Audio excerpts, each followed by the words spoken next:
The limiting principle. Don't be a retard.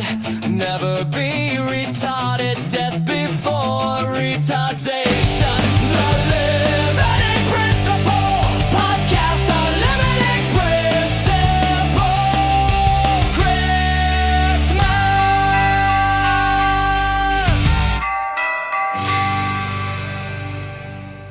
Christmas. Hold on. Wait. Question. No, you're good. Can you hear me? Yeah. Fine. Okay. Can you hear me now? Mm-hmm. Am I still the same volume? Say penis vagina. Bob's and Vagine. Yeah, you sound okay. Okay, hold. I'm just wondering. Yeah, I'm definitely leaving this part in, by the way. Bob's and Vagine. What about? Oh God, what about now? Yeah, I can hear you. Okay, so my volume button doesn't. Okay, whatever. Oh God, you recorded all that. Wonderful. I'm super excited about it. I'm gonna use it to Oh God, it's gonna be a great outro. So, judging from the intro, you probably think we're going to be talking about some guy that we've dubbed the Kweer Emperor, or rather, I have dubbed him the Kweer Emperor. But instead, what we're actually going to be talking about was the moon landing fake. Blight, look at that image. Oh, look, it's a set. The entire thing is just a set. It's a set. Oh geez, are you? Oh man, this was the biggest. I sprung it on you. You did this. Yeah, I'm really excited about it. I just wanted to like make it extra ridiculous, so I googled. I'm like, did the Jews fake the moon landing? Oh my God! Apparently, what? No, I was gonna say you gave me a week assignment that I did on the last day just for it to be not the assignment. Oh, yeah, damn. just to fuck with you. Apparently that actually is a conspiracy theory that the Jews faked the moon landing, which I thought I was like making up my own conspiracy theory, but apparently it actually exists. But no, we are not, unfortunately, going to be talking about the moon landing being fake. We're going to talk about this guy. How do you pronounce his name? Elegabalus, I think. Elegabalus. So Blight is the history nerd. In fact, we had an argument about this right before we started, and the entire podcast almost ended. So Elegabalus. What do we know about Elegabalus? He was a young emperor, and honestly, just historically speaking, he started when he was 14? I think so. I think. Yeah, the young emperors never have it good. Like, you're a freaking teenager. It's kind of crazy, honestly. I know that he came from what's known as he was the Roman emperor, obviously, and he came from what's now known as Syria, but it was Messa back then. Yeah, Messiah, I think. I don't. Oh my God, I'm terrible with these names too. Even though on the YouTube video I watched, it said Messa, so I'll just pronounce it. In oh my God, my Latin is failing me. I'm just gonna pronounce it in the Midwestern white guy effect, if that's okay. Messa, and there's a lot of controversy surrounding this guy. He's widely viewed as one of the worst Roman emperors that ever exist. Long story short, he ascended to power, was there for 4 years, and then everyone basically revolted against him and murdered him and his mother. Well, specifically the senatorial class revolted against him. And some of the Praetorian guards, right? I'm assuming okay, so the Praetorian Guard argument's not a really good argument because they you give them enough money, they kill anybody. No matter who. Yes, yeah. Well, and I know there was issues with funding the Praetorian Guard. So obviously, if you're going to mess with the soldiers' money, it's like, hey, we're killing people for you, for the empire, but also for money. So if you're gonna take away our money, then why are we going to kill people for you? Which makes sense. It makes sense. Yeah. But I was trying to find so. The podcast isn't always going to be about like the queer and trans stuff, but it's always going to be a feature of it. I do plan on doing, and I know Angel wants to do standalone episodes as well, covering things from his angle, and I want to do standalone episodes covering things from my angle, and we could kind of like present it as like limiting principle productions or whatever. But I started looking into it, and I was like, this sort of, I call it the queer impulse. And a lot of people think of queer and they think of like gay or trans, which, I mean, look at the background right now. There's a progress flag and a trans flag. But queer just literally means to upend what is deemed as the dominant structure and replace it with something else. So something else is then what is queer.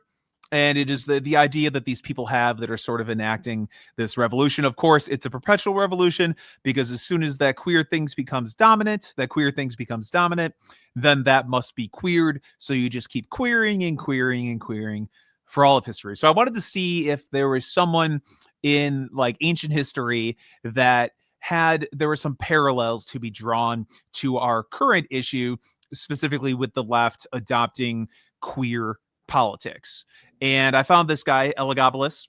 Now, the sources are going to be citing, and I'm like, Angel, this is a shout out to you. The sources we are going to be citing are heavily skewed. What's his name? Dio Cassius hated this guy, hated him, hated his culture, hated everything he did to Rome.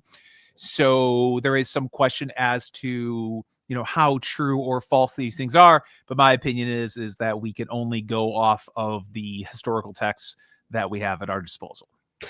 I think we're going to take different routes to the same conclusion. Okay. All right. That's honestly, that's why I was excited to work with you on the podcast, because, we have similar opinions about all this stuff. Obviously we're on the same team, relatively, but, each of us has our own, unique approach to it.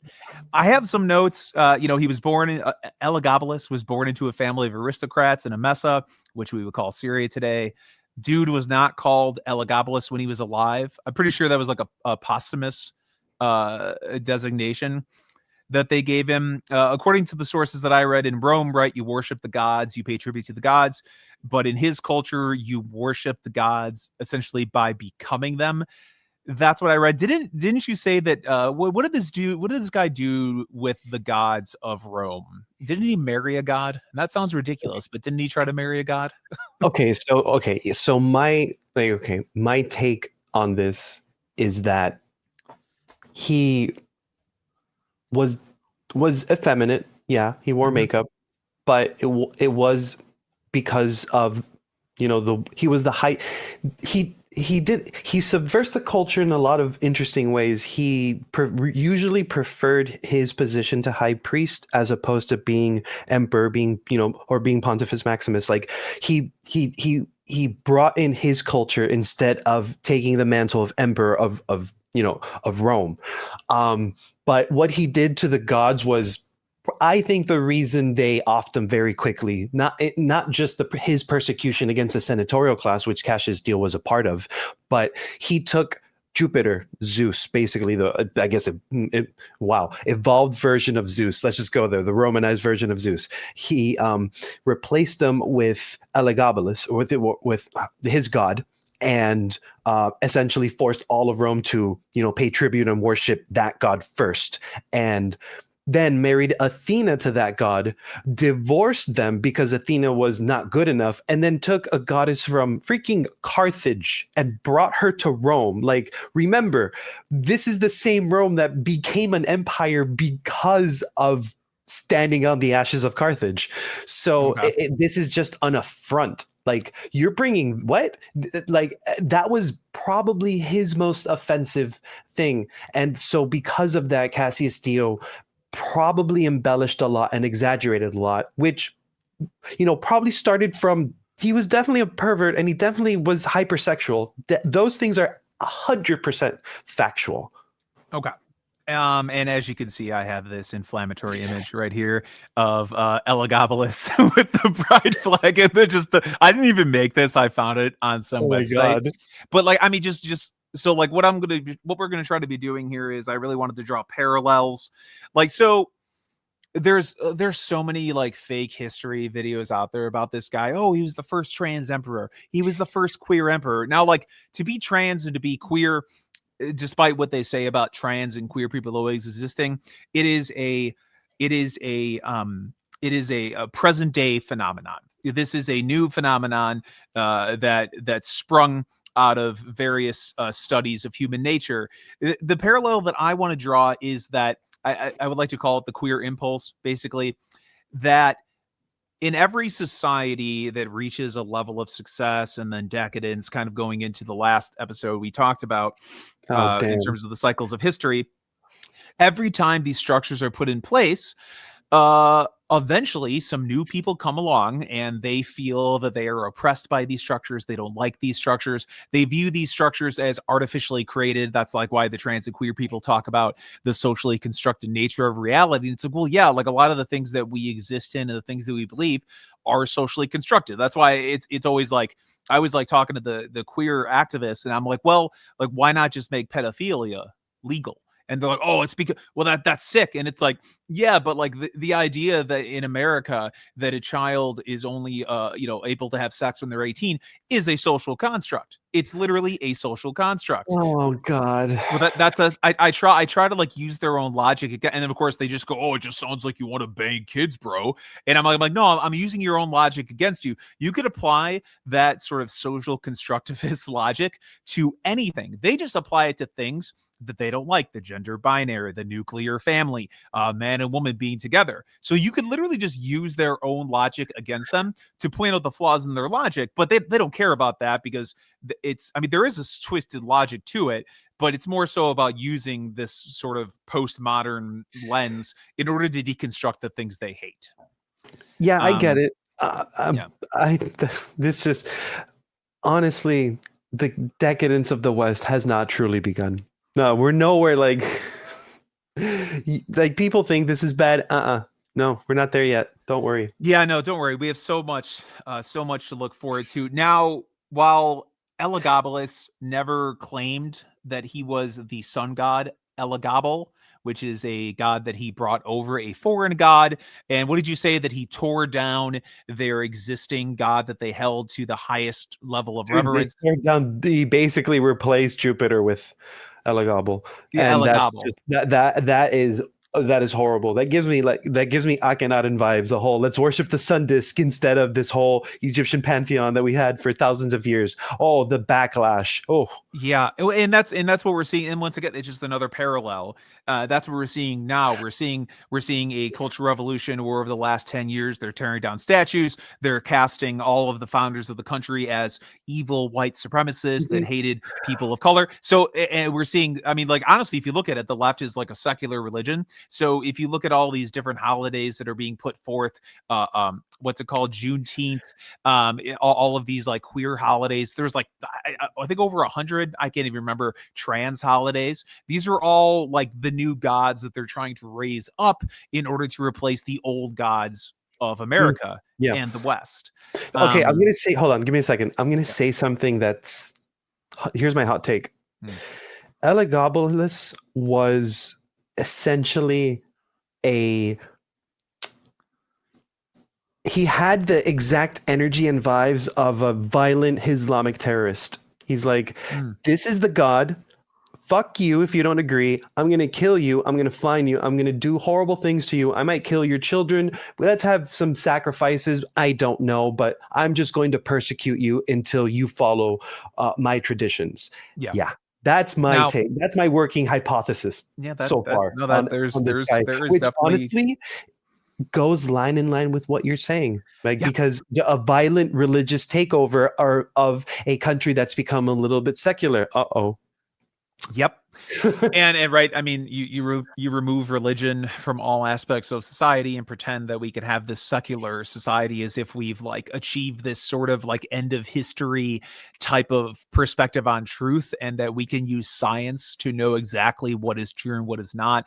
And that is just not the case at all. So what I read from Dio Cassius, so now once again, we don't know if this happened. It may have happened, but let's just go. Elagabalus once ordered prostitutes, pimps, and actors to march in public military processions along the Praetorian Guard. He also had brothels, taverns, and gambling dens represented in these processions. According to this, and once again, obviously this is a biased point of view, this was meant to humiliate the guard, mock Roman military dignity, and celebrate the profession of prostitution as equivalent to any other public role. Now, I don't know if that part's true. I don't know if it's not true. Honestly, all we have to do is go off what the sources we have. So let me give a little bit of context, which actually I think might help you. So one of the things that Roman emperors were expected to do was to, like, expand the borders, militarize everything and make sure you got your borders taken care of and stuff like that, take care of revolts and suppress riots and stuff like that. And Elagabalus was like, screw all of that.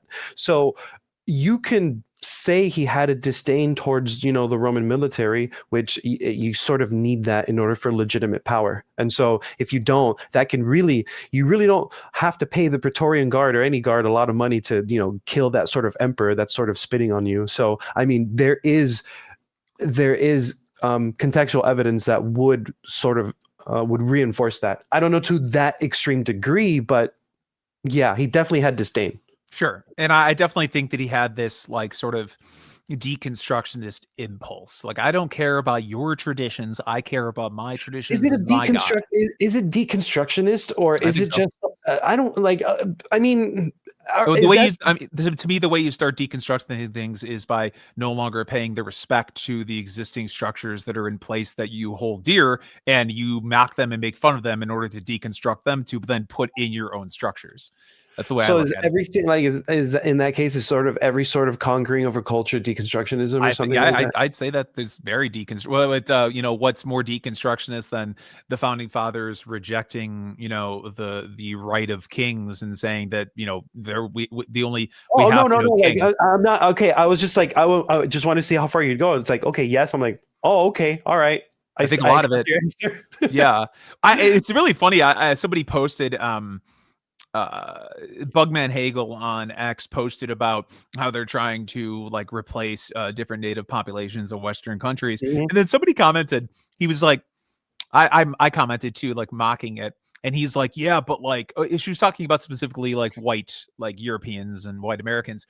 And, I posted mocking it. And then somebody else responded to me saying like, yeah, but what is even white? This other group of people that were considered white then displaced these other whites. So how do we even know, like, how do you even say what is white? And I'm just like, oh, okay. So like, you're just basically looking at the history of the world and seeing how each group is conquered. So if that's the case, then let's just roll over and allow us to be conquered because that's the way of history. Like, it's such a nihilistic take, It's like nothing means anything, man. All society. Don't get me started on the whole do countries have a right to exist? Oh no, I don't want to go down the week. Let's focus on this queer emperor. So also I see a lot of there's this concept called antinomianism. It's a specific it's a specific concept. But in terms of it's from Greek, it stands for against law, especially in Christian theology, but it's also found in different aspects of Judaism. There were different sects of Jewish like mystics that had an antinomian approach. It's basically the belief that a person is freed from the obligation of moral law because they are saved through grace alone. Especially in Christian theology, where grace through faith means believers aren't bound by God's commandments, sometimes leading to the idea the good works don't matter for salvation. And I see a lot of antinomianism, not in the fact that he believed that he was saved by grace, but that he did not believe that he had to adhere to the different laws that were found within the Roman Empire. Well, one thing that's definitely true was that these during Elagabalus's reign, there was an abnormally high number of women in upper levels of society. Some women, I forget exactly who, they would sometimes sit in or oversee or watch senatorial meetings, which was seen as a great affront. So yeah, like this can be an exaggeration because Dio takes offense to that, or it could be once again like partially true because maybe he wanted this to happen because he absolutely did have different values compared to the Roman elite. Gotcha. And I want to say Rome was based for basically being like, what? You're insane. This is crazy. We're not going to do this cycle babble crap from this guy who's persecuting us for not worshiping his weird freaking feminine makeup god. Screw you and screw your entire family. What he did in terms of sort of subverting people's expectations around women And if he did venerate prostitutes, reminds me a lot of stuff that's happening today. The left has been pushing this idea that sex work is work in order to normalize prostitution. And of course, anytime they try to normalize anything, they just say they're trying to normalize it in order to actually protect people. So a lot of them wanted to get rid of the term pedophile and make it minor attracted persons, to destigmatize pedophilia, in order that, in their hopes that a person who has the urge to rape a child would come forward and would not feel such shame about it. And of course, everything they do is the ultimate slippery slope, and they do not think logically about how these things apply in the natural world. So here's Suk-Yin Lee, who I believe she made a film. Let's hear her talk about it. I love that time of wrestling and trying to understand and being willing to open up things and like go to weird places. My guest today is Suk-Yin Lee, the writer and director of the new film Paying for It. Is this your first time? This is about what you want.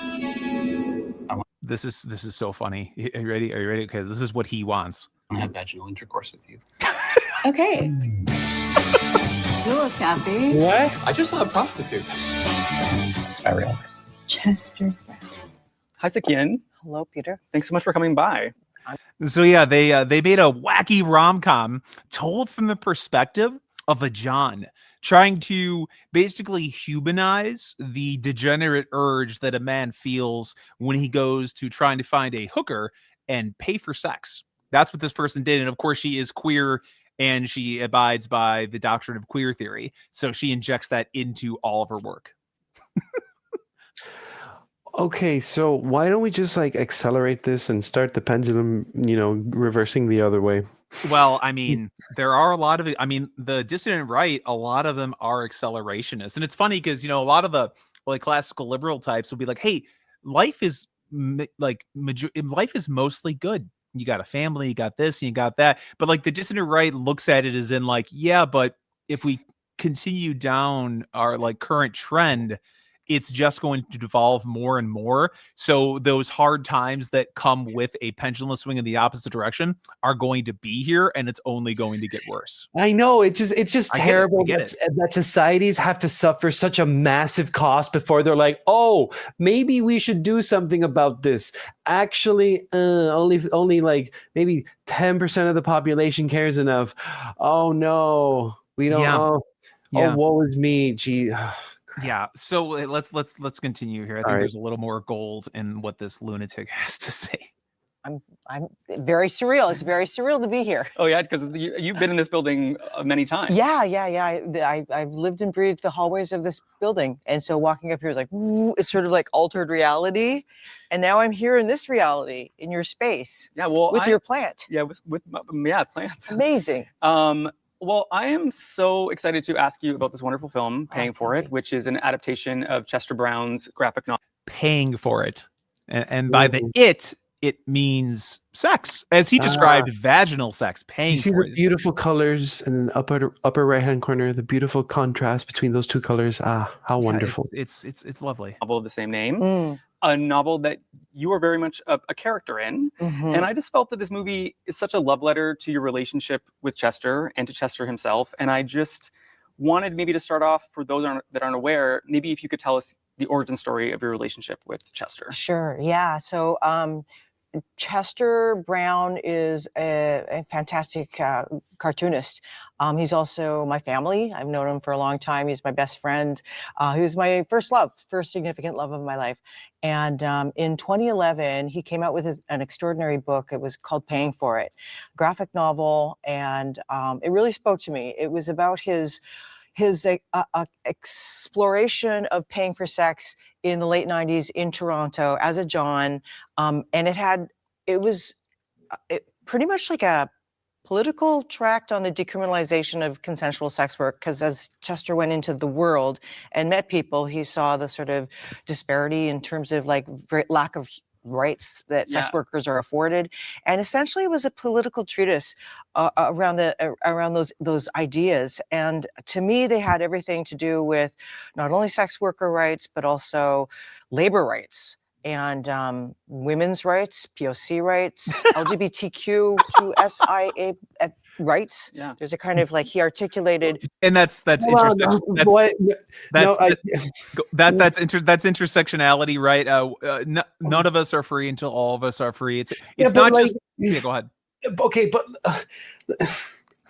why is that the vector? Like, that's the thing that confuses me. It's like you are okay. Like, I was thinking, like, okay, trying to make sex work is work, and it's like, well, I mean, yes, it's a form of trade. Like, you're paying for sex, so it's like it's a legitimate, like, people think it's a legitimate transfer. That's why they do it.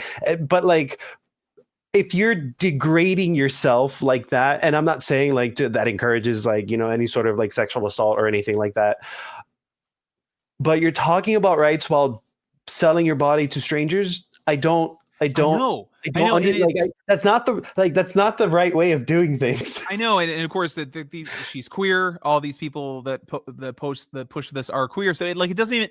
All that matters, really, like at its core, underneath all of their jargon and their rhetoric, is that it is deemed as strange and perverse, and so they want to queer it. So that means you got to make it legal. That means you got to legitimize it. That means you got to go all the way with it. That's literally all that matters. That's why everyone just says this whole phenomenon of queer politics is inevitably going to lead to the normalization and it of pedophilia. Because what's more fine, queer? You know what? Fine, regulate it, and then just do what like Florida has done with ID and going on porn sites. Just make it as embarrassing, obnoxious, and with 1,000,000% tax. Fine, just do it. Just do that. Fine. Whatever. Well, no, definitely not whatever, as I am an authoritarian. This also goes into like the whole concept of like it's because of the sort of secular world we live in, they act as if you can't legislate morality. But all of our laws exist. What do you mean you can't legislate morality? That's what they often say. Your morality, what they would say is your morality is subjective, right? I think that transing kids and pushing to normalize prostitution is I think that it's abhorrent, but that's just my own subjective view on morality. There is no God. Right. They're normal. Hold on. They're normal, and you have morality. They're not doing anything moral. They're just doing they're not doing anything moral. They're just doing what's normal. And so you're the aberration. You're the oddity, not them. Yeah, exactly. So that was the queer, activist, artist, Sukhian Lee, talking about the documentary, paying for it, about normalizing sex work. So now, oftentimes when I talk about this stuff to people, I share kind of like the dangers of queer theory induced politics, the trans issue, leftism in general. They're just like, yeah, but that's just like some lady making a movie. Like, where's the substantial push to normalize these things? Where are the power structures, the leftist Democrat power structures that are pushing this? Like, that's just some weirdo on the internet. And to that, I would show them this, plus a couple other clips. Lawmakers in New York are looking at legislation to decriminalize sex work between consenting adults. Supporters say this will strengthen protections for a vulnerable community, but those opposed say it would give power to the abusers. Capitol correspondent Mail Talishi has more. Prostitution is illegal in the state of New York. Sex workers are pushing for legislation that would remove some of the barriers they face when it comes to addressing and reporting crime in their field of work. Assemblywoman and key sponsor of the bill, Jessica Gonzalez Rojas, says it's important. This is my favorite part. I didn't even know this is going to happen. This is my favorite part. For people to know the bill will not make sex work legal, but would decriminalize it. It includes both the sex worker, the person who is selling their body, and someone who is purchasing the sex. So it takes away criminal penalties, it prevents raids from happening, and ensures that sex workers are safer. Advocates say this will help sex workers come forward when there is an incident of coercion or violence. Rojas says in her community, most of the people involved in sex trade are undocumented trans women.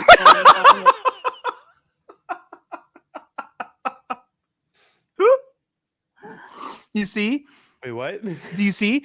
We have to. So it's really funny. Like they're like, oh, they're like, oh, we're not legalizing it, right? We're just decriminalizing it. We're gonna make it impossible Like weed, like marijuana. Yeah, we're just gonna decriminalize this. Suddenly, it's legal. Everywhere. I know. It's literally illegal. I don't. So weird. On what? Like, here's my thing. Just be honest. Just do the federal legalization. But I get it. Like, there's precedent of this in the past. States do things, and eventually, whatever. But it's just funny. Honestly, like they just want to legalize a bunch of dudes like having like secret gay sex. Yeah. No, they do, and it's just like you said. It's so dishonest. It's so oh no, we're not legalizing it. We're just going to take away all criminal penalties and allow an avenue for this to become normalized.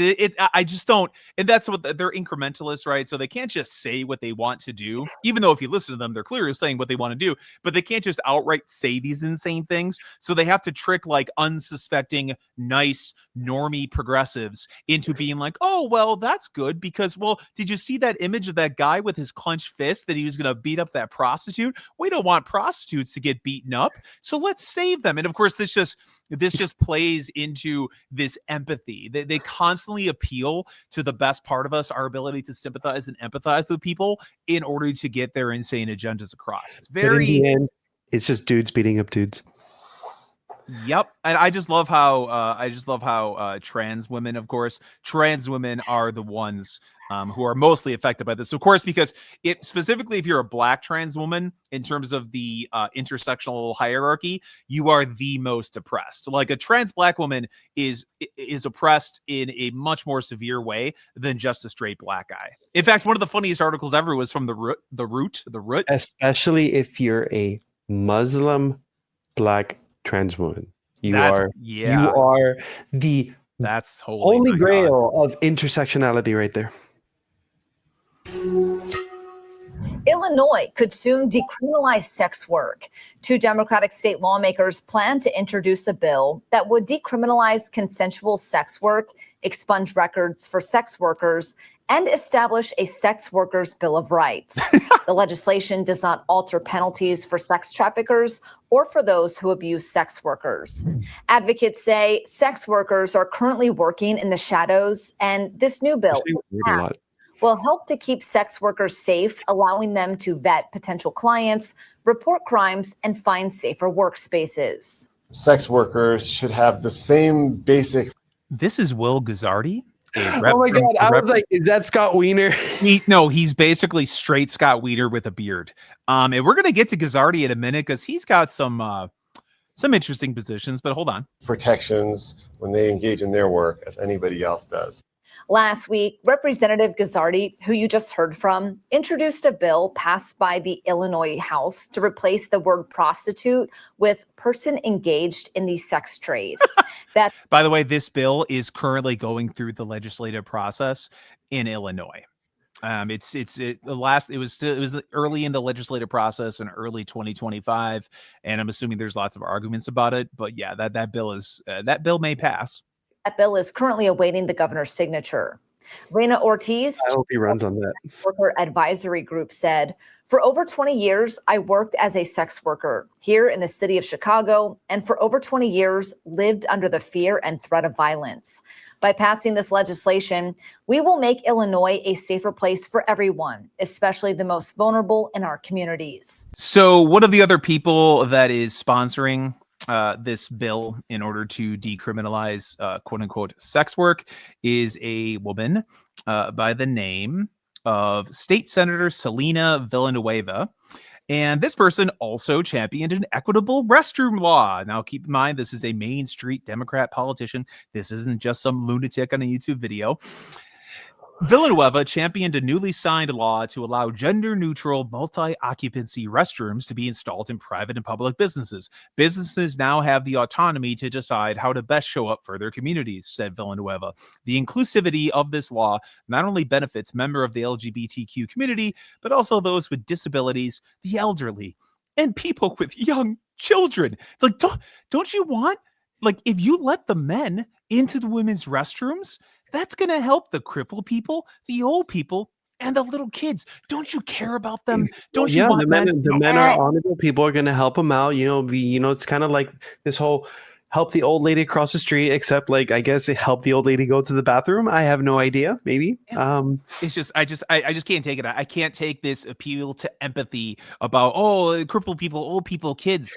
They're just doing it just in order to try to normalize men being in women's spaces. And it's so obscene. And the funny thing is that I know Democrats that do not support this. They go, oh, we believe in trans rights, right? And then I actually go through the list of what trans rights includes, and they actually oppose all of it. I've run into multiple people like this, and I'm like, well, congratulations, you're a white supremacist bigot like I am, because you don't support trans rights. People are not, they don't think about this. They're not confronted with it. They don't actually think about like the downstream consequences of what happens if quote unquote trans rights is passed. It's so frustrating. Like it's just a continuing effort in order to wear away at the distinctions of what makes a man and a woman a woman. Do you not have anything better to do? Like, is your city so perfect that you just have all this time to just legislate bathroom use and who's going to use it or not? Like, you got nothing else to work on? Well, it's an unfair they often will compare, not allowing man into a woman's, of course they say that it's a woman, but it's a man, not allowing a man into a woman's restroom, not allowing a man into women's sports, not allowing a man to transition. Like, you're basically, they'll compare you to like Jim Crow laws. And it's like, black people are different subhuman. Black people are different subhuman creatures. So that's why they shouldn't be allowed in white restrooms. So they use this false equivalency. And of course, again, playing on your emotions, playing on your empathy. Can you just work on legislation to make less shitty schools? Would that be great? Would that be great? That's what, like, this, but it's like, so anyways, this is very widespread, which we're getting into right now. So far we have two mainstream Democrat politicians that support this, and it's only going to get worse as the show goes on. The other guy who presented the bill, who sponsored the bill, as you saw him, we called him basically Scott Wiener with a beard, State Representative Will Guzzardi of the 39th District, also supports and hosts queer youth support groups, a free 8-week in-person support and processing group facilitated by queer therapists, a space to ask questions and share unique experiences as queer, genderqueer, or questioning teens. Explore emotions and relationships, process daily stresses and successes, foster identity, self-confidence, and pride, build a network of supportive peers and resources. Now, if you're amazing, hold on, wait. Did you say queer therapists? Queer therapy. Think about that. Now, for the listener, queer is an ideology. It is not intrinsically linked to homosexuality, although you can make the argument that. Wait, so is conversion therapy okay? Sorry for interrupting. Well, what's interesting is transing a child, allowing a trans to convert from male to female is literal conversion therapy. And of course, they'll say that not allowing them to do that is conversion therapy. So everything is what's it called? Admission by projection. But a queer therapist. So this is not a therapist that is just going to talk to the child. It is a therapist coming from the point of view of queer theory, of the queer worldview, in that they know this child is queer and they're going to reinforce their queerness. It basically not really, they'll talk to the child and work through their process of finding their queer identity, but they're coming from like the standpoint that the child is queer. And of course, which if any progressives are listening to this, you can make kids queer, which is hilarious because the old conspiracy theory was, they're turning kids gay. Not exactly, but they are turning them queer because queer is literally just an epistemological standpoint of the world from a queer lens. In terms of how it works in the world, it is no difference from looking at the world through a Christian lens, through a Muslim lens, or a Buddhist lens. In terms of how, obviously it's very different, but in terms of how someone looks through the world, it is just looking at the world through that lens. That's why you see so many detransitioners, people that no longer believe they're the opposite sex or gender. You literally see people unindoctrinate themselves from this. And that's the thing that would blow this whole thing wide open. If enough consciousness was raised in the general populace that this is a worldview, they'd be like, wait, if it's a worldview, then it's a belief system. So having this in schools and government is indoctrination? Like that would be the leap that the mainstream would have to accept. And then it would just be basically torn out of every single institution. Because at that point they'd be like, so it's like a cult that's spreading everywhere. It's crazy. Absolutely crazy. Yep. So this Gazzardi guy, of course, he supports queer youth support groups. Now, who else supports sex work? So here's Michael Knowles talking about AOC porn and sex work. Sex work is work. The federal government has done almost nothing to help people in months. We must pass stimulus checks, unemployment insurance, small business relief, hospital funding, etc. Keep the focus of shame there, not on marginalizing people surviving a pandemic without help. This is in response to political controversy that's been stirring up in recent days over Pornhub. Pornhub's getting knocked pretty hard right now, which is great. Over OnlyFans, which is this democratized pornography where basically this website lures in any kind of young girl to become a pornographer herself and then make, the promise is you're going to make a lot of money, and the 97% of these people, or even higher, don't really make much money at all, but they end up degrading themselves and have these photos on the internet forever, and it's really not good for their lives. Now, I'm skeptical of AOC's premise here that the only way to survive the pandemic is to get involved in prostitution and pornography. I don't think that's true. I think there are other ways to make money. Maybe you can make more money per hour or something doing that, but the costs of that to your reputation, to your personal life, to your psychology, it's not great. That's all. I just wanted to highlight AOC pushing the sex work is work thing. I just don't like. It's just like you look at it. Sorry, go ahead. Go ahead. I was gonna say it's also lazy. Like, go learn a fucking skill, dude. Like, come on, just. Yeah, exactly. And and once again, it goes back to this, this sort of secular society we live in. Like, you can't, it doesn't matter about the concept of a man being with a woman and only that woman, and then raising the child, and the purpose of marriage through the Christian lens is to grow closer to God, and to grow closer to God with your wife, and to then pass that tradition on. Like, none of these things matter to progressives, to leftists. All that matters is, queering everything, obviously. It's not appealing. Like, that's the thing. It's not appealing. That requires self-sacrifice. That requires you to, I can't be married to my whomever and then just, one day wake up and, let's go to Disney World. Let's go on vacation. You can't do that if you have a kid. You can't do that if you have a family, but you can do that if you're you're not going to have any kids, if it's just you two. If you're just living for your present, like, that feels good in the beginning, but the long-term effects are severe. And, it's just, that's the thing. Of course they don't care, because they've never found it appealing. Nothing in modern society or in pop culture shows, very little, movies and TV shows, especially nowadays, show, the positives of having a family. They just look at the negatives and, they say, screw that. Let's just, live and party and things like that. Which we're actually going to get into, because we're going to take a little break from the queer sex work stuff, and we're going to delve right into Race War 2025. So now I know that a lot of the stuff that's happening in the country around race is mostly sort of based and stems from critical race theory, but it is queer. They're queering race relations. They're queering what it means to be black, what it means to be white.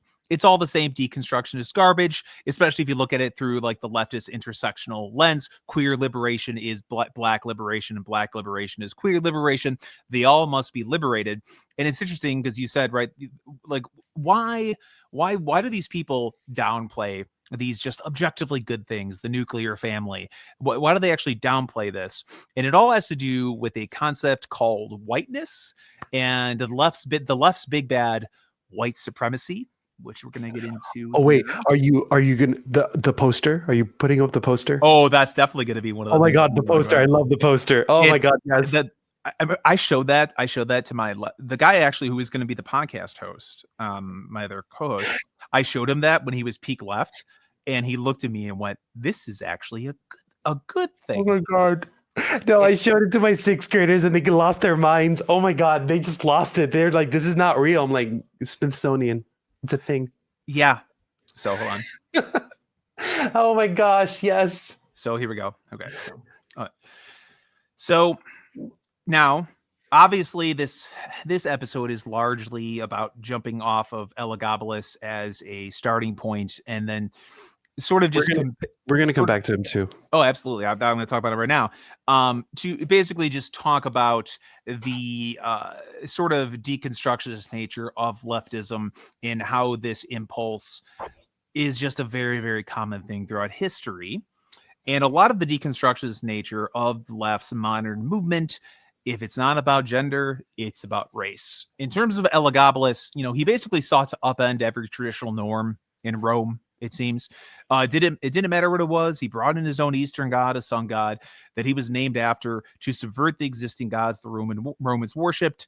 We see the same thing with the left. The left views America and the West more broadly as being under the control of a system of oppression called white supremacy. They don't talk about it as much, but it's still their big bad. They still talk about it. It's just not like peak George Floyd. And honestly, what they're doing involving the queering of the races and basically creating there was already a dialectic between whites and blacks, right? White Europeans, bought black people, brought them over here, enslaved them. So there's already like a racial tension in terms of this dialect between the two, but they're making it worse, which we'll see. Hold on. Explain dialectic. Oh, just basically it depends. If you're looking at like Hegel's dialectic, it's more about taking an idea, taking an existing norm, an existing something that is viewed as truth, and then injecting your own idea into that truth until your idea basically worms its way inside like a brain worm and then transforms that truth. That then this Hegel doesn't describe it in these terms like Immanuel Kant and a couple others do, but that basically creates a synthesis between the original truth, this new idea you're presenting, and now you have a synthesis of basically a combination of those two truths. And the idea is to introduce your ideas into each existing truth until your ideas then co-opt. So what you're saying is like a parasitic brainworm except for ideas. Literally is just a parasitic brainworm. Now, dialectic could also just be used, you and I would have a dialectic if we're like having a back and forth conversation about something. So dialectic basically works on two levels. You have like sort of idealist subversions of, so take race relations in the country, slavery, Jim Crow. It was bad. Black people had it rough. They were freed. They were eventually allowed to participate in the marketplace. And then everybody sort of just started going about their own lives. And while there's still racial tension and racial strife and conflict, it just is what it is. Now, the leftist incursion upon black and white race relations is that we still live in a white supremacist society. Everything is white. Black people are still oppressed. They're murdered by police. I saw a poll where they polled some Democrats and they thought thousands of black people are murdered by the police, like shot unarmed, when it was closer to like 10 to 15. And then even when you look at those numbers, oftentimes they were driving cars, resisting arrest. So it's not just black and white. It's more areas of gray. But the leftist view of that is very black and white. It is just systemic oppression. And the only way to move past that is to subvert or clear the existing power structure that they call whiteness or white supremacy, and then basically institute this weird multicultural model of governance. So anyways, I would say the left views America and the West more broadly as being under the control of a system of oppression called white supremacy.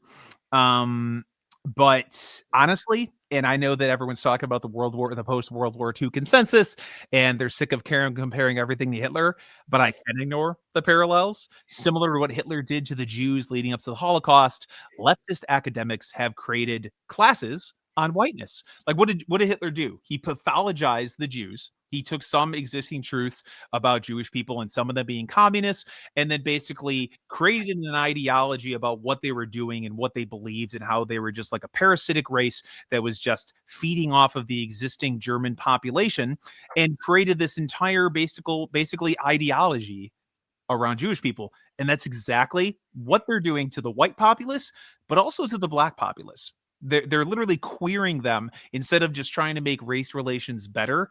It's making it worse, which I'll empirically prove in a little bit, and changing our story, not of one of coming together and trying to get past racial grievances, but basically claiming that race relations are worse than they've ever been and black people are oppressed by white people.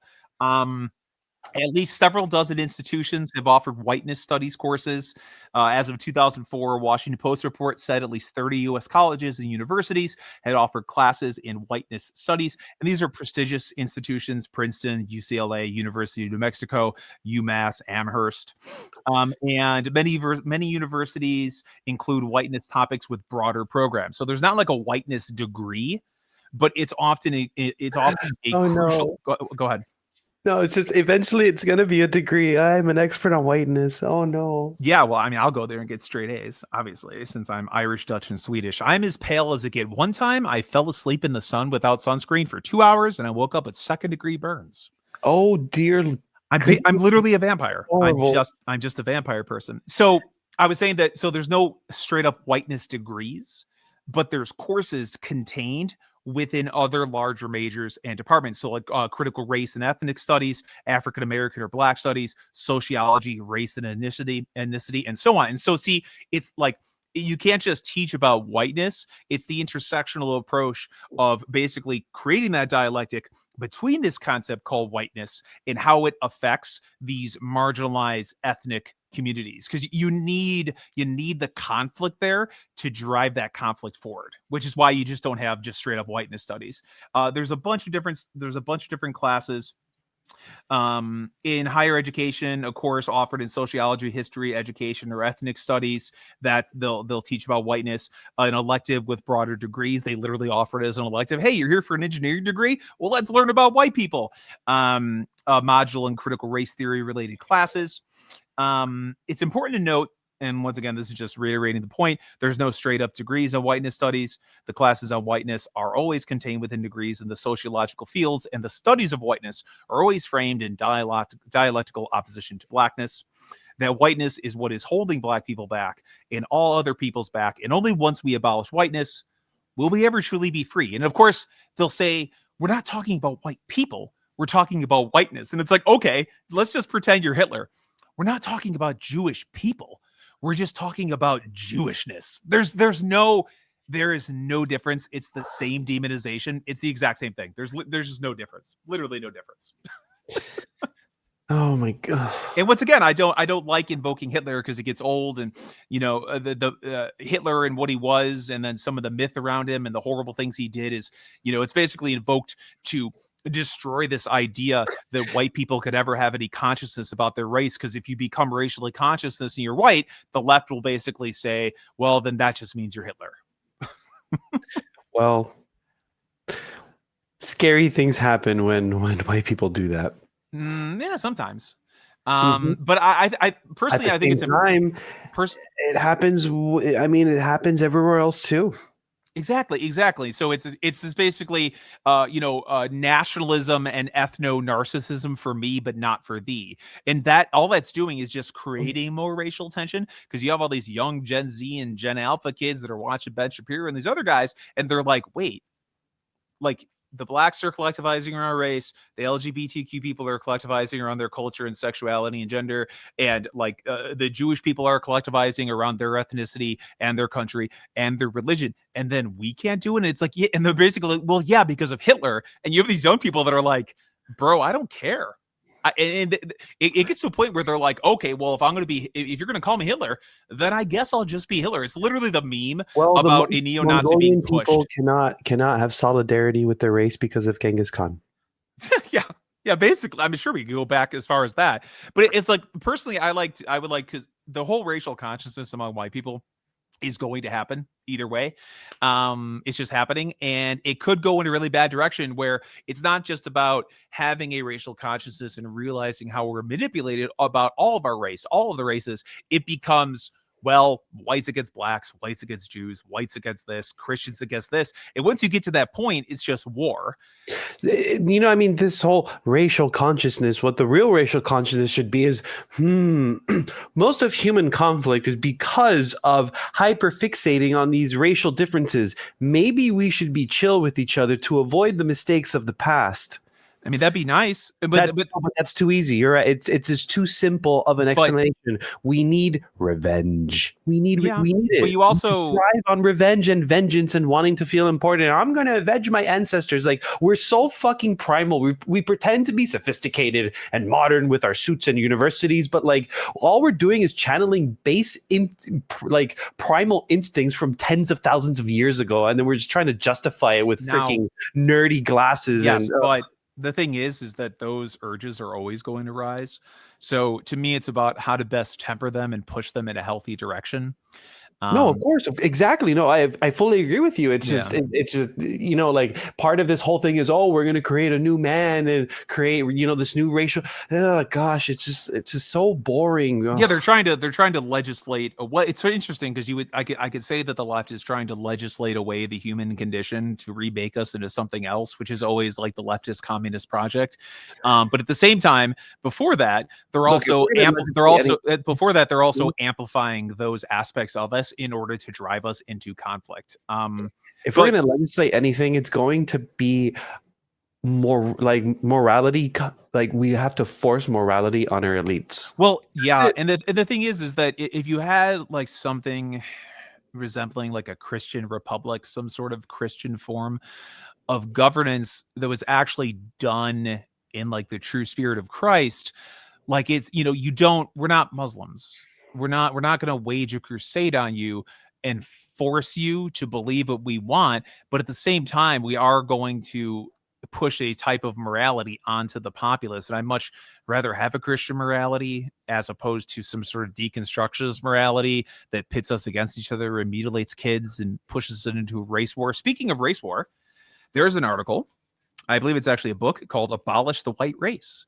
The good news is that there are now a host of writers and growing numbers of courses and workshops designed to enlighten white people as to the real benefits and the great cost of their property in whiteness. And of course, if anyone's listening, they refer to whiteness as a form of property because these people are communists, they are Marxists, they just took it to the realm of culture and now believe that whiteness is a form of cultural property and privilege that people that adhere to it have over other people.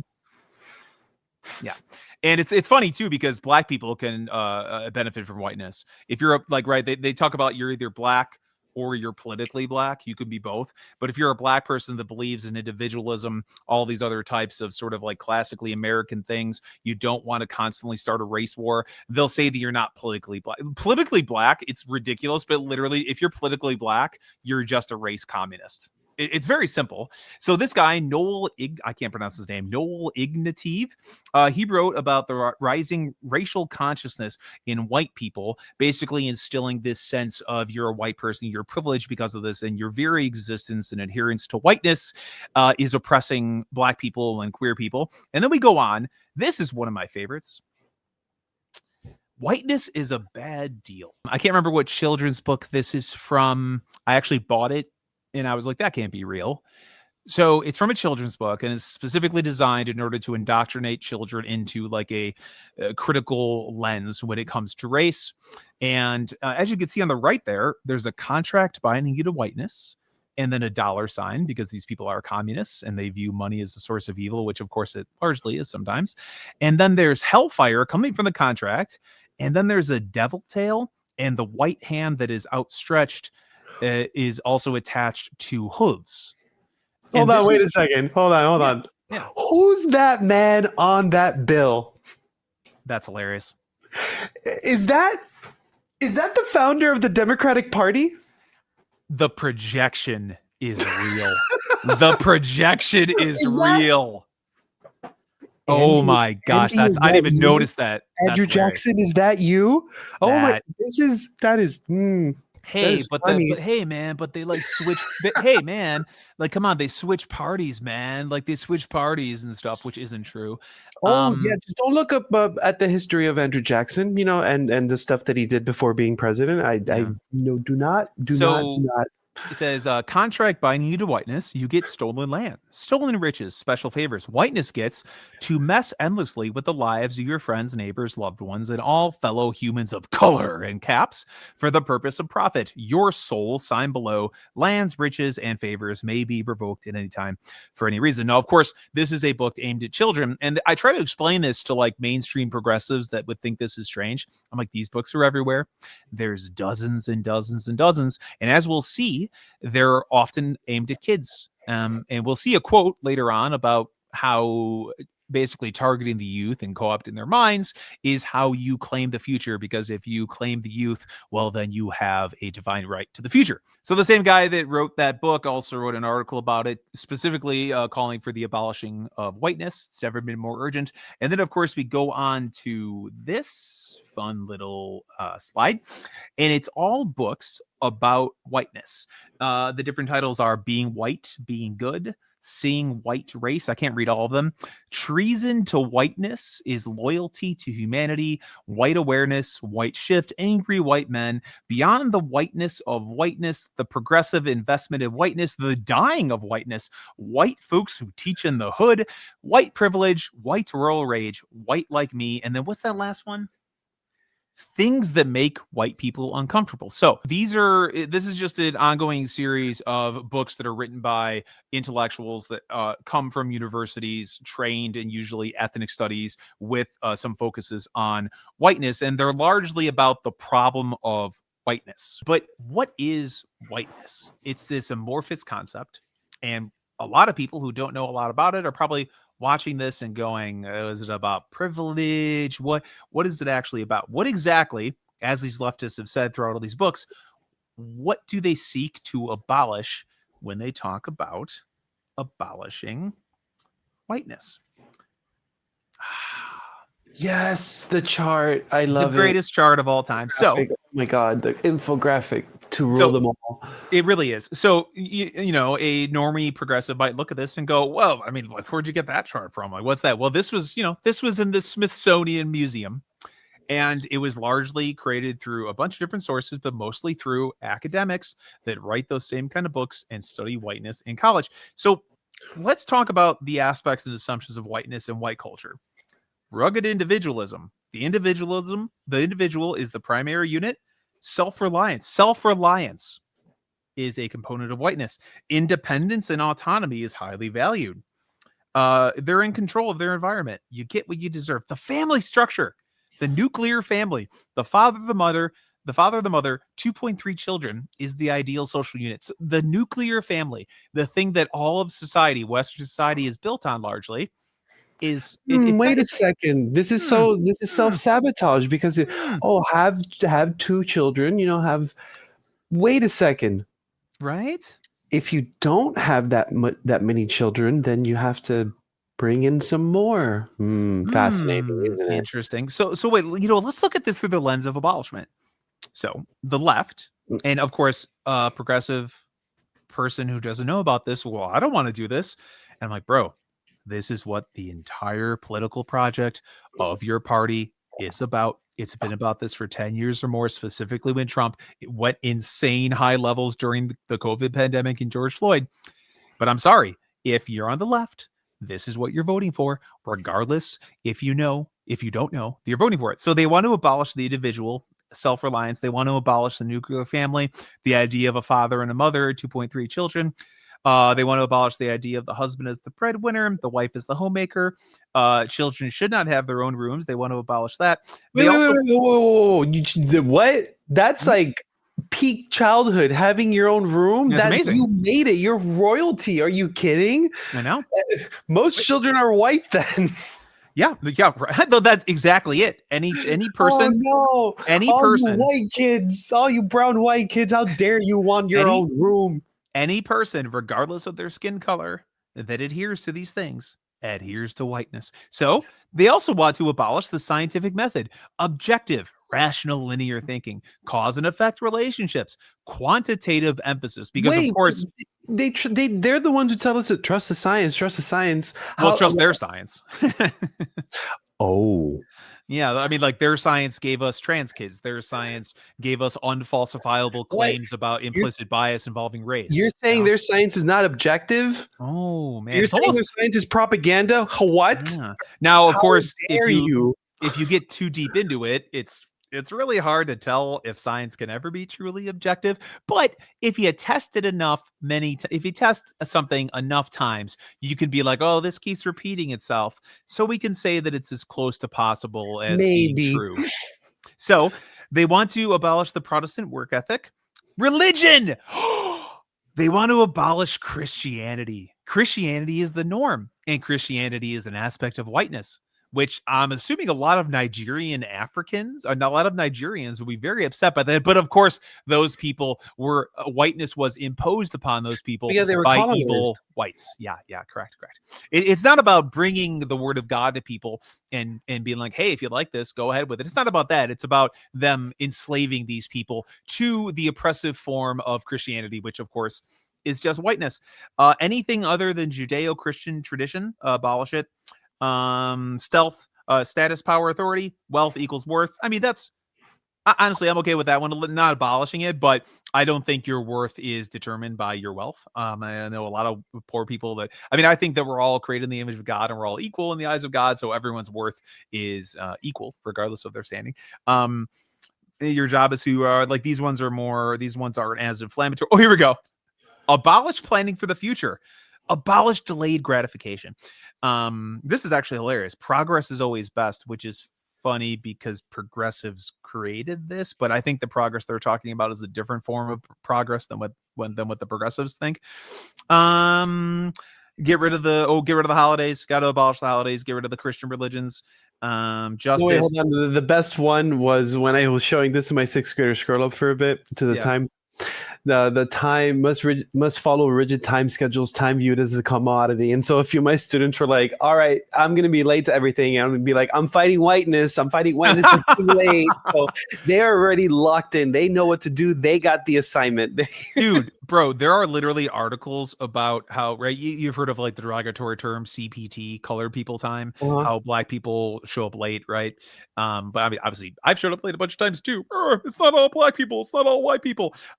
But there's so many articles about how talking about how following rigid time schedules is a white supremacist structure because it's being imposed upon black people. I once talked with a leftist and they basically told me that it's like, yeah, no, it's not good to do that because, black people often like to spend more time with their families. So they'll have a conversation with their family member and then just be late to work.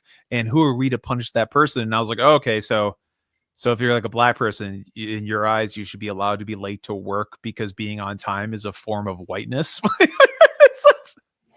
You can't form a society, which is why leftism doesn't work, right? You can't form a society based on these rules. Nobody be showing me to work on time. There'd be no families. There'd be no children. There'd be no religion. Well, I'm fine with school starts whenever. I'm fine with that. Yeah. And I mean, the other ones are like whatever, like those are like up for debate and stuff, but those are just some of the more egregious things. Abolish the family, abolish exceptionalism, abolish merit, abolish religion, abolish, linear thinking. And it's just, I just can't believe this is real. I just can't believe this is real. And of course, really quick, I want to draw this connection. So we've been talking about whiteness. Now, we've stated that the big bad of the left is this amorphous thing called white supremacy. So basically, whiteness equals white supremacy. There's articles. This article is from the Oxford Research Encyclopedia. It's described as a current, peer-reviewed, and trustworthy source. And its proponents often highlight its academic rigor. So this is a source that would be described as the experts. This is something that someone on the left would trust because it's from a prestigious institution. There's entire articles about how whiteness upholds white supremacy. Whiteness supports white supremacy through both overt and covert manifestations embedded in institutional and interpersonal reaction. Normalization, whiteness is positioned as the standard against which all other races are measured. So any race, any group that does not want to adhere to whiteness is oppressed by that. And of course, as we've seen what whiteness is, it basically just means being a good person. So it's almost as if the people that are pushed this, who are all on the left, and these ideas are what has pushed leftist policy for the past 10 years, it's almost as if they just want, they want to destroy everything that makes a society good and well-structured. That's what it seems like to me. So I just don't like, and since I also did a search about race relations, and Americans' perceptions of black-white race relations have become more negative, specifically since 2015. They've dipped sharply from earlier decades and hit some of the lowest levels on record by 2020 during like the peak racial manias, with less than half of adults saying relations were good. By 2020, only about 44% saw race relations between black and white Americans as good. And of course, black Americans had a more negative view on race relations between blacks and whites than whites did between whites and blacks. So it's interesting. In the 90s, like, yeah, there were like race riots, there was some other stuff like that, but race relations in terms of public opinion was much better off. And then the left decided to embrace critical race theory, embrace queer theory. And ever since then, race relations have only gotten worse. Everything they do only makes things worse. And then their solution is to present the same kind of idea that made everything worse. Well, that was the point. So actually scroll down, go to the bottom of this infographic poster thing. So, okay, so the whole competition thing, like what I find really interesting about this specifically, like, you know, be number one, win at all costs, win or lose dichotomy, action orientation, that sort of thing. It is such a children's desire to play games and then to see who's the winner of those games. And that's the thing. That's not even a human characteristic. Like, that is a characteristic that comes millions, maybe like at least thousands of years, hundreds of thousands of years before humans. Like, mice and rats keep track of who wins and loses in games. Yeah. Like this. I didn't know that. That's crazy. Yeah, this is. I'm basing this on you know, I remembered listening to Jordan Peterson say this a few years ago about rats and wrestling. And so what you would do is you'd get, you know, you always have a bigger rat and a smaller rat because, you know, individual differences. And generally the bigger rat will they'll wrestle with each other, and then the winner is who pins the other. And generally, you know, 100% of the time, if the big rat wants to, it will pin the smaller rat, but it will if the big rat wins too much, the little rat will be like, well, screw you. Like, I'm going to play with someone else. So sometimes the big rat will let the little rat win so that they can continue wrestling and stuff like that. That's crazy. This whole winner loser dichotomy, or this whole winning and losing, this is not a whiteness thing. This is not even a human thing. This is a mammalian thing. You can't like legislate out, and you can't just purge something that was written upon us from before. Like, this is crazy. This is beyond changing human nature. This is changing mammalian nature. That's okay. Thank you. No, that's an amazing point. And I think that it's interesting because, like, people talk about abnormal and unnatural, and obviously that, like, people act in ways that are both good and bad. These we're sinners. If you're looking at the Christian context, we're imperfect, fallen creatures, and they act in both good and bad ways. So you could say that these are naturally occurring phenomenon, but then you look at some of these naturally occurring phenomenon, and some are obviously better than others. Eating people and cutting their hearts out to get a bountiful harvest, that was once a widely practiced and accepted norm. So you can say that human sacrifice, if you look at Planned Parenthood and what's happening to kids with gender, you can almost say that human sacrifice is a naturally occurring phenomenon through history. But like building a society, you get rid of those negative aspects. You try to temper it as much as possible. And then you push and highlight the things that actually make humans successful, that build a good culture. And this idea that the left wants to abolish whiteness I mean, most of these things are good things. So to abolish these things, what do you even replace it with? And of course, most of this stuff targets individualism, masculinity, stuff like that. So obviously they want to replace these concepts with a more collectivist ideology, which may or may not be communism. It's just frustrating to see these being presented as negative things and then being attributed to a race of white people, while demonizing white people at the same time as trying to destroy the things that make our society great. That's what I hate, how everyone thinks the left is good, right? Because they hide behind minorities. They, use minorities as human shields, metaphorically, basically to push their agenda forward. But their project is it's just so overtly evil. And I used to be a leftist. How is this not like one of the steps for like an eventual genocide or something? It absolutely is. Not to sound like crazy or anything. It is. I was thinking, like, should I say this because it sounds insane? But it's like, just change, like, make this about anybody else. Make this about Hispanic and literally anybody else. And it's like, oh my God, this is literally evil. Yeah, exactly. But and that's again why everyone keeps talking about the post-World War II consensus, because obviously you don't want white people forming this coalition where they want to destroy other races and groups and ethnicities based on their skin color. I think that's evil. It's not Christian. It's very evil in my opinion. But because of the demonization of any sort of white collectivism post World War II with Hitler and the rise of fascism, any form of nationalism to basically be you can't do this to us. And the thing is, their target is white people, but it's not white people. You're an American. Your family comes from Chile. This is targeting you. This is targeting a black person. This is targeting they're trying to weed out these good things out of all the populace by tying them to white people and demonize white people at the same time. And honestly, if I were to just look at it in a detached way, I mean, hold on, maybe I could create a little, hold on, give me 2 seconds here. If I were to look at this in a detached way and just look at it, this is basically what my reaction would be.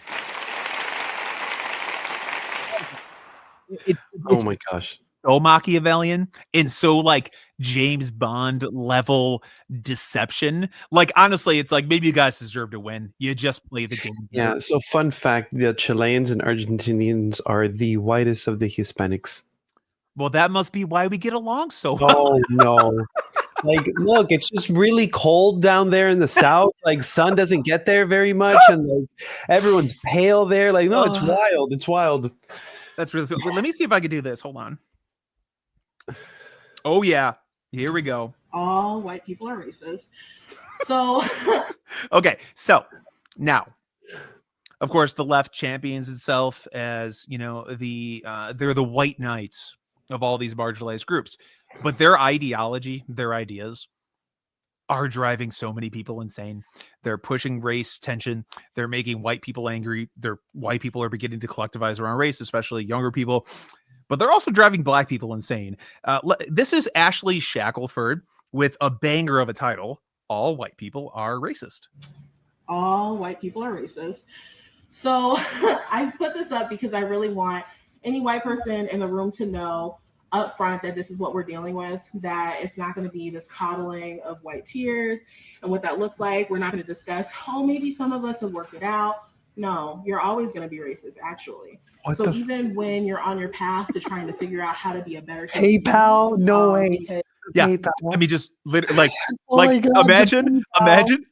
imagine paying a morbidly obese black woman money to come tell you that you're racist, you suffer from the original sin of racism and whiteness, you'll always be racist. Also, hold on, wait, it gets so much worse. It gets so much worse. I believe that white people are born into not being human, that actually, instead of people of color and black folks being dehumanized, that actually everyone is dehumanized off rip within white supremacy, that y'all are born into a life to not be human, and that's what y'all are taught to do, to be demons. So in this particular way, white people are all racist. So I just want y'all to know that up front. How are they just sitting there? It looks like they're just wow, okay, yes, I see, rubbing their chin and just what? I don't. What is that? This is a woman. I don't know. I think she's kind of fallen off because the sort of Black Lives Matter, white people are demon grift. It still exists there, and that's the overriding structure by which the Democrats govern their DEI policies. But that kind of behavior, people look at that now and they're like, eh. But back then, man, I mean, like this lady was making bank. The Venmo. Oh my God. Or the PayPal me. I can't. I know. I just don't. Now the real question here is, what would lead this woman to believe such things? Obviously, we've seen some of it. The charts on whiteness, the books on whiteness, how whiteness equals white supremacy, how white people are guilty by being born white. Why would she think that white people are racist forever and can never be redeemed? And why would institutions pay her to say such things? Why does she think white supremacy is everywhere? Are there any perhaps politicians that may have fostered this? Huh?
Whoops.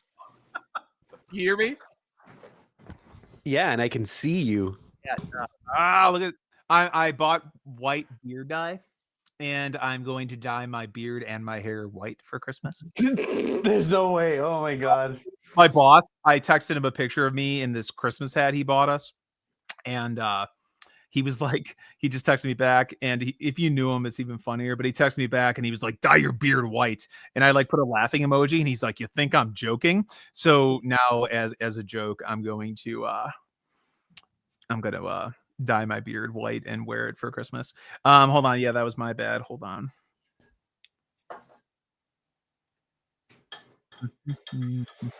Okay, question. Yeah. What's up?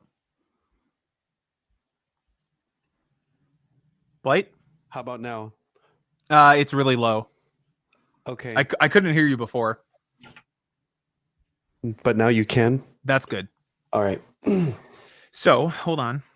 All right, hold on. Give me a second. I'm going to get a drink. I got to take a piss. I'll be right back. Ugh.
Ba-da-da, ba-da-da.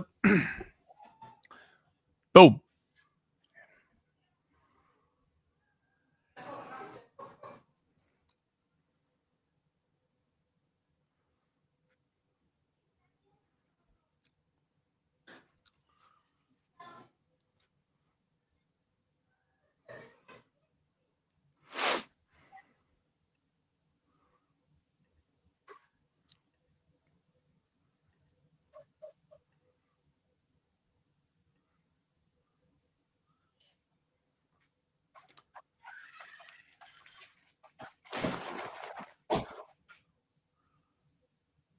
Move.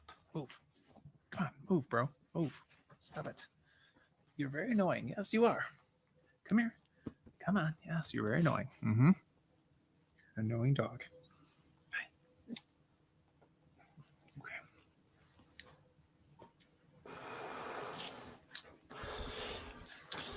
All right, so Ew.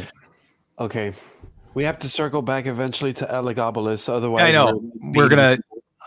Yeah, I know. Well, I mean, yeah, I know there's some more, and I got to get back into the queer stuff. I'm gonna get back to Elagabalus, but I want you to say what you want to say about Elagabalus. So hold on. Okay, let me just. You ready? Hold on. Okay, I'm ready.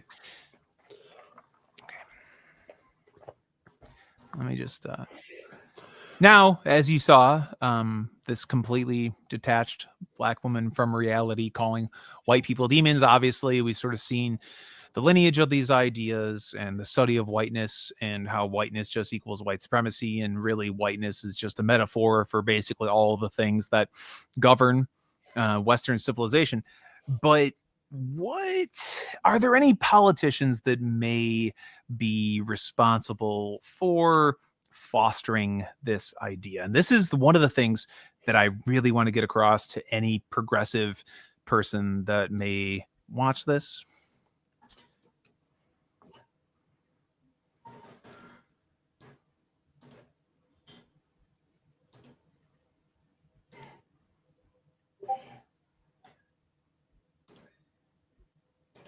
Stand up against the poison of white supremacy, as I did my inaugural address, to single out as the most dangerous terrorist threat to our homeland is white supremacy. White supremacy is a poison. It's a poison running through it really is. Running through our body politic. And it's been allowed to fester and grow right in front of our eyes. No more. I mean, no more. We need to say as clearly and forcefully as we can that the ideology of white supremacy has no place in America. None. White supremacists. White supremacy. What is that poison? White supremacy. White supremacy is terrorism. We're not going to ignore that either. My fellow Americans, look, we have to come together to heal the soul of this nation. It was nearly a year ago before her father's funeral when I spoke with Gianna Floyd, George Floyd's young daughter. She's a little tyke, so I was kneeling down to talk to her. Did you smell her? Look her in the eye. She looked at me, she said, "My daddy changed the world." Well, after the conviction of George Floyd's murderer, we can see how right she was if we have the courage to act as a Congress. That's what we get across. So you constantly hear, especially during peak George Floyd and when Trump is president, obviously, you keep hearing the Democrats, well, white supremacy, we must defeat white supremacy. But as we've shown, whiteness equals white supremacy. What does whiteness equal? Individualism, belief in God, the family unit, having ideas. Yeah, linear thinking. That this is the thing that's really hard to get across to progressive, is that they've invented it's dialectics. They took white supremacy, oppressing people based on their race because you believe the white race is superior. They've introduced this concept of white supremacy, and whiteness is a system of governance, an invisible structure that we all are forced to live in. And of course, what he said, the whiteness, the ideology of white supremacy. What's the ideology of white supremacy? We saw it on that chart. And does Biden know this? I don't know. I think, at this point, his brain was basically leaking out of his ears at this point. So does Biden know the intricacies of this ideology and how they've conflated the ideology with a demonization of what they call white supremacy? Probably not, but all the intellectuals in his party do. All of the elites do. And so, how do you convince half of the country that the party they vote for, that they think are the good guys, are actually like a deconstructionist force for evil? For me, I used to be on the left. It took me a couple years to fully unindoctrinate myself. Unfortunately, these people live in a hyper reality in which they think things that are real are not, and the things that aren't real are real. it's just ridiculous. It is. I mean, how do you dispel that? Years and decades of hearing the same thing from grade school all the way to secondary to college. I mean, it's yeah. I don't trying to figure that one out. Yeah, and it's it just, I don't know. It's just tensions have never been worse. I mean, Donald Trump gets almost shot twice. I guess he did get shot once. Charlie Kirk is assassinated. You have a rising tide of racially conscious white kids, white men. Tensions between the different groups have never been worse. I want to talk about Elagabalus again now, and I want you to talk about him, but we're going to get into the gender stuff to kind of wrap things up here in a few. But it's just, the right holds blame. Many of the people on the right are they act as agents for the left. I see them participating in politics that barely hold the left back, and eventually they always concede. So everyone has some blame to go around, but it's the left, the mouthpieces of the left and the politicians that have laid siege to the country. And anytime I ever try to tell anyone on the left this, they go, "Yeah, but Trump." I'm just of course. That argument. That argument's going to be irrelevant very soon. So I want to get back to Elagabalus, and I know you want to get back to him too. Obviously, we've been talking about a lot of modern things and used Elagabalus as a jumping off point. I wanted to specifically talk about the gender stuff involving Elagabalus. Now, you are very hesitant to blindly trust the historical texts from Dio and who was the other guy. You're hesitant to completely trust those. The thing I would push back against the most would be he wanted a vagina. That probably comes from the fact that he did get circumcised, I'm pretty sure, because of being the high priest of his god. So there was that. And it is sort of, you can see how someone can take that into being oh, let's exaggerate it a bit and, vagina. Now, the reason why the exaggeration exists is because contextually, there were two social classes, even from the beginning of Rome, the plebeians and the patricians. And then later on, it becomes you have the equestrians and the senatorial class. Elagabalus was part of the equestrian class, and Cassius Dio was part of the senatorial class, and they fucking hated each other. The despise, add the religious blasphemy to that, and it's just everything about this person must go away. Maybe, this Cassius Dio was just writing this whole thing of we need to get rid of him. This is a weird version of Thomas Paine's Common Sense. Come on, guys, this is awful. We cannot have this. So I don't know how far to take it because, yeah, you're right. We don't know what's true. We won't know what's true. But it's interesting that this existed.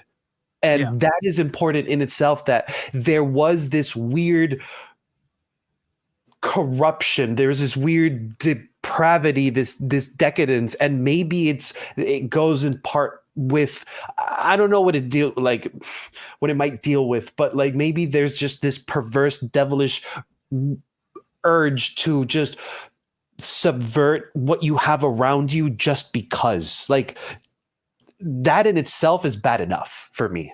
Yeah.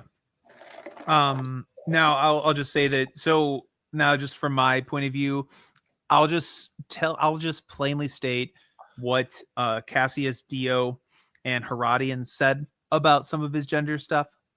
They talked about, like he said, he supposedly asked physicians to perform surgery to create a vagina. Pretty outrageous stuff. He promised them huge sums of money if they'd accomplish this. Supposedly, Dio said that he wanted to change into a woman entirely. They said he insisted on being addressed as lady, wore women's clothes, the makeup daily. And of course, to your point, that could just be because that was the cultural norms from his whatever country or whatever it was of Emesa. His body was fully hairless, carried himself in public as the bride, not the husband. So the ceremony of the shaving his beard and plucking it or something, that is definitely weird. That is definitely at the very best subverting the norms in society. At the worst, yeah. And that, yeah, I know he did marry supposedly a god. Is that true? Yes, I'm pretty sure he did. Yeah. But yeah, so I can't, and for me, the whole gender thing, the whole queer thing is about these people, each individual believing they could be their own god by remaking themselves in their own internal image. I have a feeling I didn't go into the details of the god itself. I should have, but it just appears to me that there was a sexual component or a very feminine component to this god. And yeah, like I think like that caused the weird effeminate behavior, not that he was a queer or gay or something like that, and then also happened to like favor this god. I really think this is a person obsessed with their god and just shoving it up everyone's ass in Rome. I think that's a huge component of it. And that's how I feel that these people known as woke are doing to us with their own little gods that they're creating, whether that be the veneration of like the noble savage of the past, and we're responsible for colonizing them and destroying their civilization, which of course there's, bits of truth in there. Okay, I'm giving you the not bad Obama face. I'm like, all right, okay, I can accept that interpretation. Okay, nice. Cool. And then also just in terms of the veneration of foreign gods, people describe wokeness as a secular religion, and it kind of is, but at the same time, it's also been traced back thousands of years to ancient mysticism, which we'll eventually get into in another episode. But just going off of this idea of gender bending, of upending norms, when I was looking up this Elagabalus guy, it really reminded me of a lot of the stuff that specifically the Biden administration has been doing involving the issue of gender. So if I ever talk to mainstream Democrats, progressives, mainstream leftists, they'll go, well, we don't support, transing the kids. We don't support performing surgeries on kids. And of course, this is in direct conflict with the trans movement. Any trans activist would call this person basically a bigot, transphobic. Trans adults exist, right? So logically, trans kids exist. So why wouldn't you want to perform procedures on kids, inject them with chemicals? This person goes by the name of Rachel Levine. His name is Dick Levine. He's an admiral. This was released. Biden officials pushed to remove age limits for trans surgery. Documents show this was in emails. This is done behind the scenes because, of course, most oftentimes mainstream people like this Dick Levine guy will not advocate for this out in the open because, the Overton window hasn't shifted that much and we're not exactly there.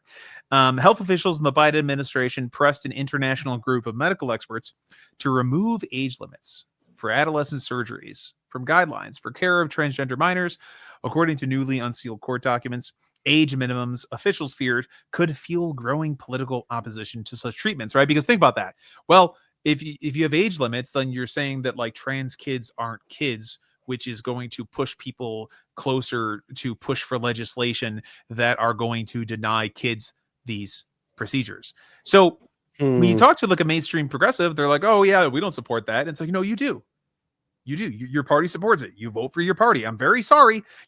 Like you might like the social safety net that the Democrats provide, but along with that comes child mutilation. It's a part of the deal. I'm really sorry. It's like maybe there were people in Germany that didn't support what was happening to Jews, but they're like, the trains do run on time. So while we might not hate the Jews, I'm going with the Nazi comparison here because the trans thing is so apt with the Nazi thing. While we might not hate the Jews, we do like how the streets are clean and the trains run on time. Big fans. So like you have these people pushing for the complete removal of age limits. Imagine an 8-year-old boy getting his penis removed and turned into a neo-vagina, being poisoned with chemicals. Like, Patrick, how dare you? Why are you so obsessed with the genitals? Oh, yeah, they love to say that. Young child that you're not even a family member of. The gaslighting is so ridiculous. Like, they're the ones who want to chop it off. They have the obsession. Like, I'm just here, like being a regular person, not wanting to have any laws on children because I just want them to grow up and be normal and not go through any weird gender dysphoria thing because they're learning that in schools. They're the ones who want to go, chop.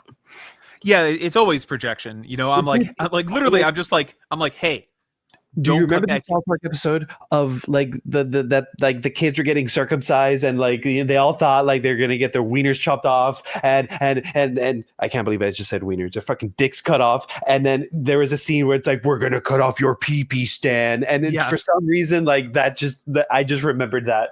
Well, I just can't take I just talked to these people and I'm like, don't cut that kid's dick off. Why are you so obsessed with his dick, man? I can't believe these people are real. But really quick, I want to plow through this. Continuing on the Dick Levine. Rachel Levine says Biden admin backs gender change therapies for kids. U.S. Assistant Secretary of Health, Dr. Rachel Levine, who is a transgender woman, says gender affirming care for minors enjoys the support of President Joe Biden's administration, and as it has support at the highest levels of government. I could say that he goes on to say, the children that you serve, the young people that you serve, their families, and all you have support at the highest levels of federal government. President Biden supports you. I, as the Assistant Secretary for Health, will support you. And I talk about this topic everywhere I go to get the word out. So the Biden administration is actively pushing for the removal of age limits on gender transitions for kids. They're already pumping thousands of kids full of puberty blockers, then eventual cross-sex hormones. And they always say, it's always funny. They say puberty blockers are reversible. The thing is, the kids that are tricked into thinking they're the opposite sex or gender, as they say, there's like a 90-something% success rate with them continuing the puberty blockers. So it's like, okay, well, they're reversible at first, but majority of them stay on the puberty blockers. And so a little boy who stays on puberty blockers, he's rendered with a micro penis. Oftentimes he ends up sterile. And then what are you going to do? You're an adult and you have a tiny dick. You cut it off and you turn into a vagina. You become a woman. So like, I keep saying, and we'll see this coming up. There's no such thing as a moderate Democrat. It doesn't exist. This is the party. This is it. There's no such thing. They do not exist because they support this, and other ones will speak out against it. But the people that really speak out against it end up leaving the left because it's like, oh, sure, I like the social safety policies, but I don't want to mutilate kids. So if you stay on the left, you're okay with some kids getting mutilated. It just is what it is. It just is what it is. And of course, we have more Rachel Levine. This was taken from the Megyn Kelly show. Richard Levine. I have to, at all times, you must dead name misgender, never affirm. Wait. It may save the human race. Yeah, I have a question. Yeah, legitimately. Okay, so like, I'm sorry for asking you this. Did he cut it off? Does he still have the bells and whistles? No, his junk is gone. His junk is gone. Yep, and of course, what there's actually like in that video, his junk was gone. Mm-hmm. Okay, but okay, whatever. Obama sits like that. How is it? How do men sit like that? Like, yeah, like he's got a front hole now. They call it a front hole where his neo vagina is. And continuing with the Richard Levine, Richard Levine theme. Front hole. Yeah. The best is there's a dilating rod, right? They have to shove the dilating rod up their front hole because the body knows it's been through severe trauma. So the skin keeps trying to heal the wound. Like if you get like a sliver in your finger because the body's like, what are you doing? Let's go on. Piercings what would you say to folks who think that they're being reasonable by saying, why can't children just wait till they're 18? Adolescence is hard and puberty is hard. What if you're going through the wrong puberty? What if you inside just satanic?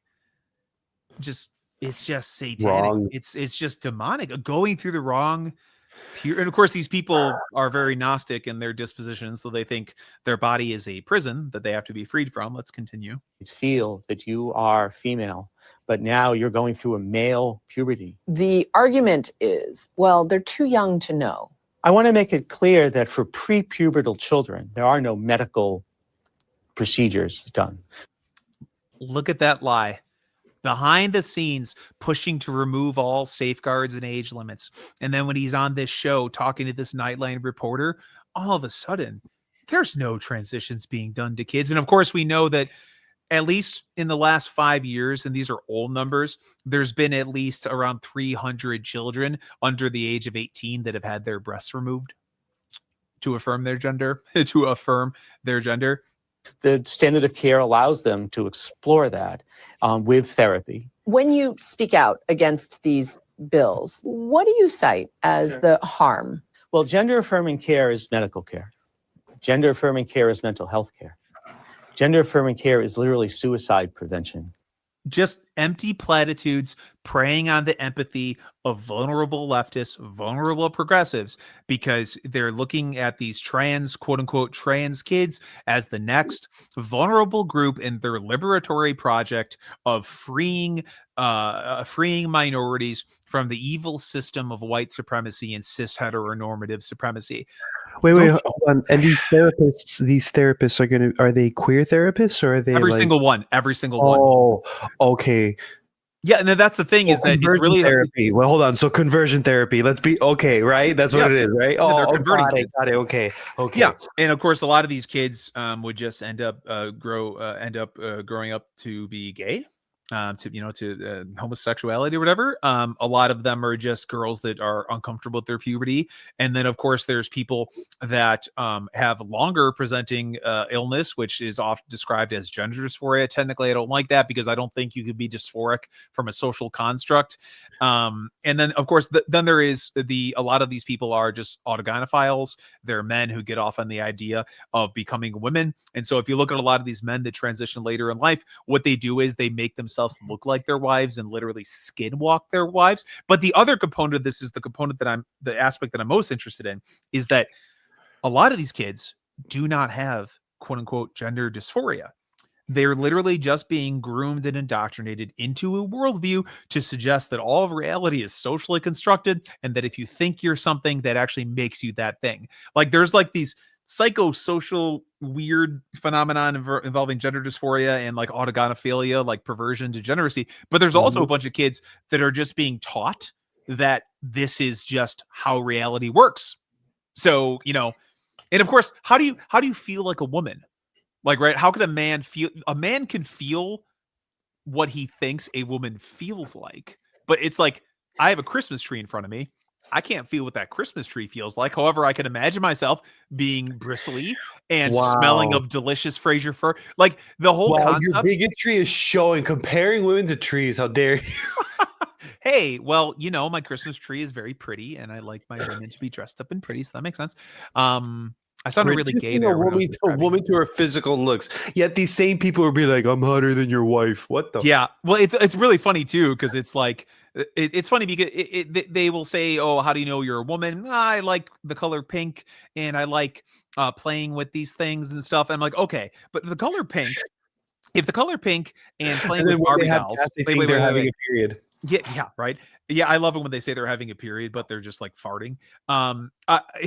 You're not having your period. You're taking like hormones and stuff, and so you're experiencing cramps, but you're not. You're shitting your pants. Wall. That's what you're doing. You have no uterus. Your uterine wall is not shedding.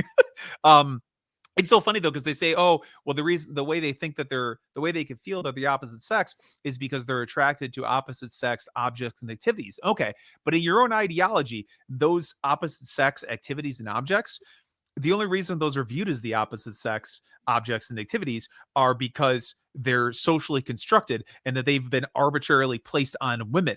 So if that color pink isn't actually indicative of what makes a woman, then how does identifying with the color pink and liking to play with Barbie dolls, how does that mean you're identifying as a woman if what makes a woman doesn't actually have anything to do with these so-called arbitrary designations that you view as socially constructed? Like this is why they don't debate. This is why they can't have conversations, because the whole concept is so insane. They just have to rule through intimidation and calling you a transphobe. Like you literally. People, I've debated these people and they think they come across really well, but they just sound like psychopaths. In fact, 9 times out of 10, they admit they're experimenting on kids and that they actually think it's a good thing.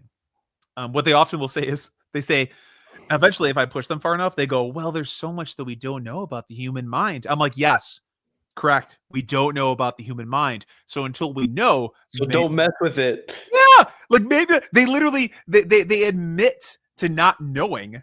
But they just want to experiment on kids because they're crazy. And this is another thing that's really hard to get across to progressives. How do you convince them that all of the doctors, the therapists in this field come from a queer lens, that they're basically trying to work backwards and prove their own ideology by seeing it in these kids. Like, how do you convince these people that all of these people that are doing it are detached from reality? They can't wrap their heads around it because they trust the institution so implicitly. And now we come to the coup de grace. Oh, the Trans Bill of Rights. Now, worse than a white lady. it's not. Well, yeah, ironic. Well, not ironically, but funny enough, yeah. No, an Indian lady. I think she's Indian. She was the one she was the main sponsor of this bill. Jaya Paul. Of course. This woman should actually be like these people. I don't. This is why people say liberalism is dead. How do you handle a society where half the country wants to experiment on kids? Like, for instance, if I lived long ago, okay. If I knew some guy next to me, I live in a condo, some guy a unit over was torturing a child and poisoning them with chemicals, I'd call the cops. But what do you do if the cops go, well, the science supports him poisoning this child with chemicals? And you go to the governor. Well, I support it too. In fact, I'm trying to pass a bill to force the entire country to do it, which is what the Trans Bill of Rights is. What do you do in that instance? Like, should I go over there and beat the crap out of that guy? And then what if he fights back? Do I kill that guy because he's trying to kill me and harm this kid? Like, how does liberalism solve this issue? Like, with you just have to accept it. Like, they're expressing their pursuit of happiness and their freedom, and you can't get in the way of that. Yeah, it definitely doesn't give me murderous rage. That's for sure. So, HRES 269, recognizing that it is the duty of the federal government to develop and implement a transgender bill of rights to protect and codify the rights of transgender and non-binary people under the law and ensure their access to medical care, shelter, safety, and economic security. There's a bunch of legalese. Now, here's all the names. Of the politicians that support it. Jaya Paul supported it. We're going to get into some of these people that support it. I have a little image that we're going to show. But first, I want to go into the meat and potatoes of what this says. So first off, this is all nonsense. It's all fake, insane, just experimentation on people. It's crazy. These are is that a list of institutions that are just rotted from the inside? Yes. No, all of these that's why, and if they tell me anything, the American Heart Association? You fucking do with hearts, not genitals. That's why civilization is breaking down.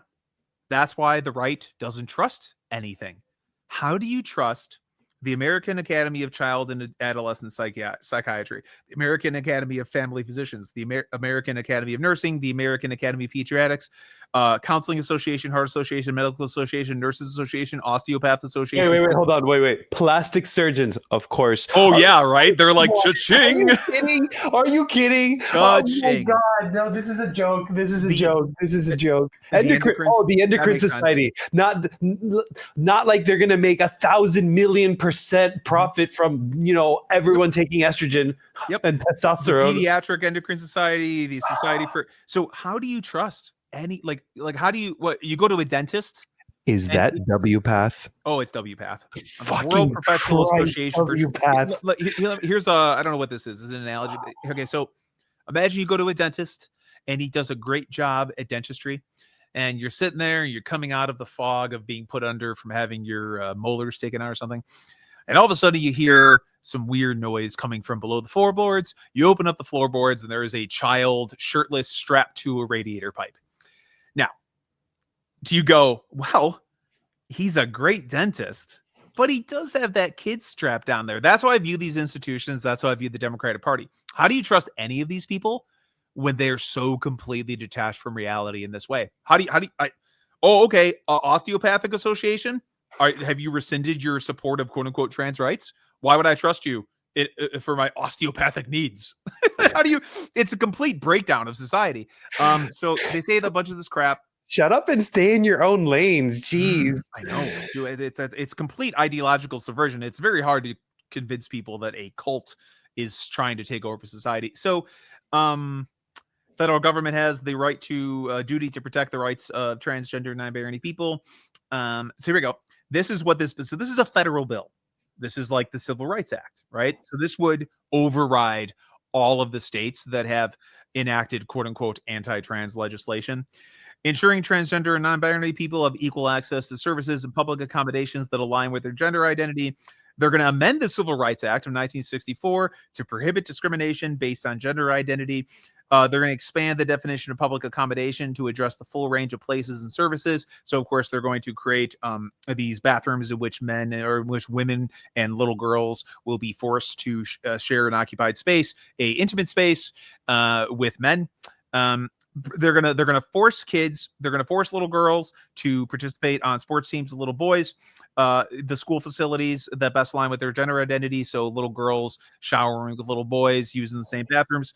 They'll basically state mandated. This affects you. Have their authentic identity respected in the classroom. So you have to do exactly what the child does. You cannot detonate or misgender the child. So that's it. All this is a direct infringement upon free speech. Wait. What? I have to what?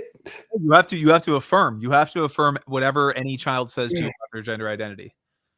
This is the most totalitarian, fascistic bill to ever exist. I thought Jordan Peterson already resolved this. That's compelled speech. There's no freaking way. Absolutely not. But the big thing about this is that will this be able? I mean, they could pass this. They could, but will they? I don't know. But it really quick. Hold on, really quick. It lets you know what these lunatics want to do. It lets you know what they want to do. Yeah, like the whole thing, the whole idea of what is it they say? Trans rights or human rights? Yeah. Well, okay, they have it backwards because the only reason they say that is because they want to make it a right to fucking shapeshift your gender and go wherever you want based on whatever you decide at that moment. That's not a human right. It should be the opposite. Like human rights or trans rights. The rights that humans have, trans people have. It's not the other way around. You're trying to invent. Oh, that's what the whole dialectic thing you mean about, huh? Yep. You're trying to create a new idea from just like rubbing bullshit together. Got it. Yep. Now this is where it gets really tricky. In a liberal society, how do you stop this? Here's one thing: protecting children from forceful removal from supportive homes. I don't like the state intervening in our lives. I'm not a fan of that. Should the state intervene if a parent starts letting a doctor inject their kids with chemicals and maybe cut their breasts off? Probably. Like, wouldn't the cops come by and stop you from cut your kid's toe off? Why wouldn't they take your kid from you if you're trying to inject them with this stuff? This is where it gets really, really messy. Protecting providers of gender affirming care, reproductive health care, and abortion. They loop in abortion here. Of course they do. For threats of active violence, expanding access to providers with competency serving transgender and non-binary people. Of course, they're using this to codify Roe v. Wade, which is hilarious because they had so many chances to do that, but they didn't want to because they like keeping it as a wedge issue to basically enslave women to the Democratic Party. They don't want to solve problems. That's crazy, so right? Getting voters. Wow, that's absurd. Banning the use of forced surgery that violates medical ethics and human rights. Ensuring. Also, wait. There's another part here. Hold on. I think I missed it. Oh, yeah. Eliminating unnecessary governmental restrictions on the provision of and access to gender-affirming medical care and counseling for transgender and non-binary adults and youths. So what they want to do is, like, half the states have passed these measures to protect kids from this evil. They want to completely override states' rights to do that with this federal bill. You'll have people being forced with compelled speech and every state having to adhere to children being experimented on. If this ever passed, this might actually start a hot civil war. Imagine federal agents going into Alabama and being like, open up the gender clinics.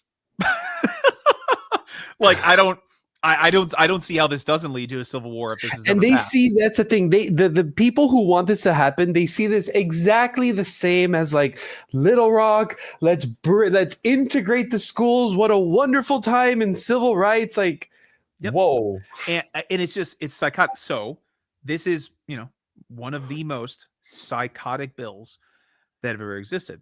It's insane. Now, Is this the work of fringe politicians? Is this the work of just some lunatics that don't have any power? Not so much. Now, this is just a handful. I was going to make a giant photoshopped image of all the politicians to support it, but it was mind inducing. It was just very mind numbingly boring. This is just a couple of them to support it. This is the politicians. So who do we see? Cori Bush, mainstream politician. Jamie Raskin, supposed moderate Democrat. Let's see who else is here. Oh, Jamal Bowman. A lot of these people are no longer in power. Jamal Bowman. Mr. Fire Alarm himself. Mr. Fire Alarm himself. Here she is. I can't pronounce her name. Jamia Prapel or whatever. The Indian woman, the main sponsor of the bill. Oh, Illinois, Sean Casten, complete psychopath. Oh, and here we go, Mr. Russiagate himself, Adam Schiff. Now, these are mainstream. Schiff. Yep, and this is just a handful of them, right? These are mainstream Democratic politicians. The idea of experimenting on children is viewed by a lot of the progressive, a lot of the people and a lot of the Democrats as an extreme Is that position. Rokana in the middle? Yeah, Rokana. Yep. So all of them. So that's what I'm saying. There's no such thing as a moderate Democrat. They don't exist. They're all completely detached from reality and insane. So again, if you support the Democratic Party, this is what the Democratic Party, this is what their party is. We went into the sort of intellectual underpinning of like what whiteness is and how the Democrats have supported this and how they want to abolish whiteness and white supremacy. That's what they actually mean. They don't actually mean the idea that whites are. So these people always go after kids. There are countless examples of books aimed at kids, of TV shows with this propaganda in it. Now, the field of queer theory is largely what's responsible for all of this. This is just a handful of the books. These are all books that are designed to essentially queer every single educational institution in existence. Queering education in the Deep South, queering higher education, queering social work education, queer theory and communication, teaching while queer, queering classrooms, learning while Black and queer, queer studies beyond the binary, queer studies in education, queering elementary education, queering higher education, Encyclopedia of Queer Studies in Education, queering another elementary education, queer studies in English language, queer pedagogy, queer justice at school. It goes on and on and on. So this is what's very hard to get across to a Democrat. There is a lineage of these ideas. They're trying to transform society. This is not something where you're giving rights to some marginalized group. They're attempting to essentially terraform society and our entire culture to get us to adhere to their worldview.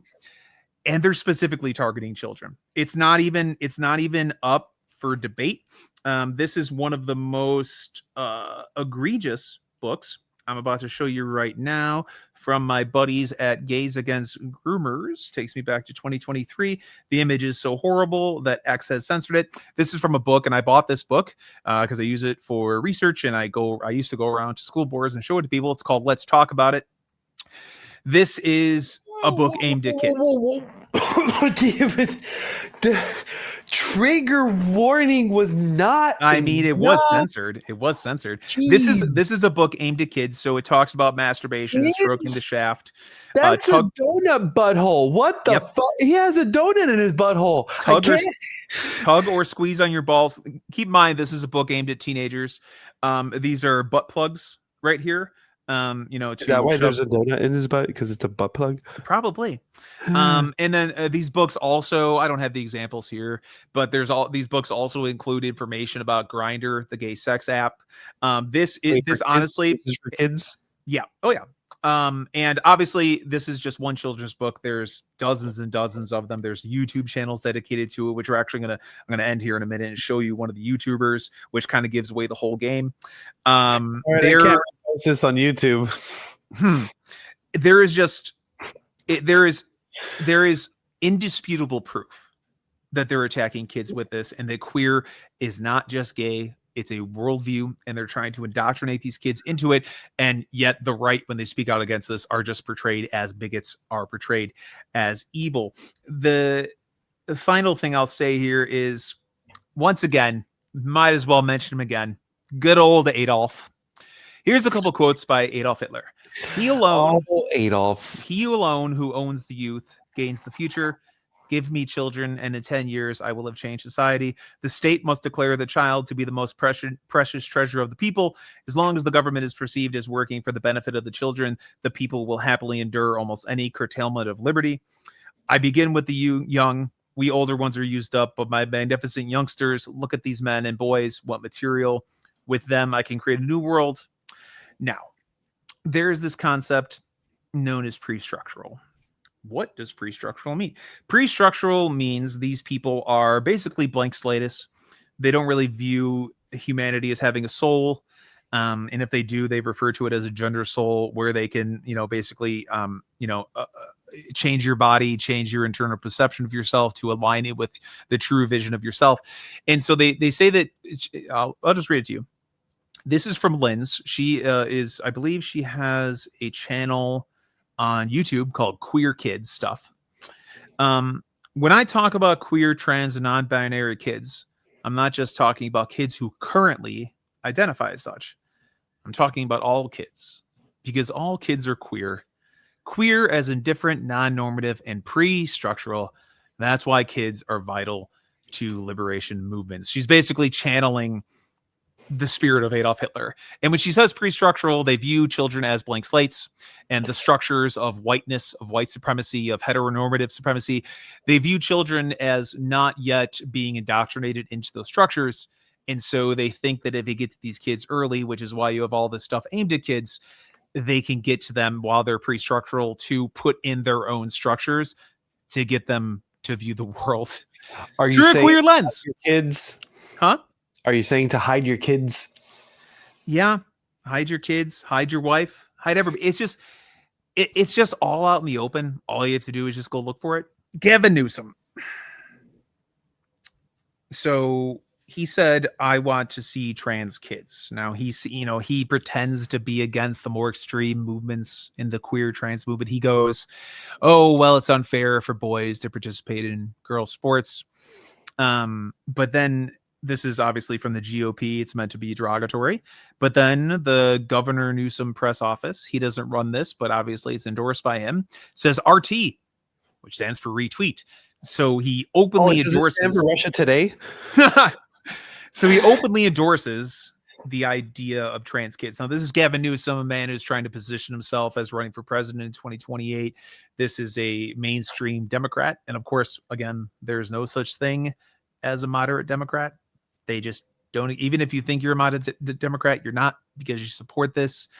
I just wanted to show that Gavin Newsom thing, because he said that he RTs, he retweets, he supports the idea of a trans child. And of course, spoiler alert, trigger warning, this is what a trans kid looks like. Little girl, happy, playing with some sort of toy or something from a university, long hair, looks happy. And here she is a little bit later with her breasts removed. This is like the reality of it. There's dozens and dozens and dozens, if not hundreds, of photos out there like this of showing kids that have been experimented on. Look, like I said before, I think that on Elagabalus specifically, he was a religious fundamentalist, not unlike the Islamists, be specific, Islamists that we see today, who are willing to tax, kill, shame, whatever it is, whatever they have to do in order to get their desired world. We need to be careful with those people. The people who try to subvert society, either from the bottom up or top down, they need to be exiled. They need to be banished. You can't, because that is not okay. Like Rome was pretty based in just get rid of these people, and this brings up vibes of I think I mentioned him before, Akhenaten. He was I believe he was a New Kingdom pharaoh.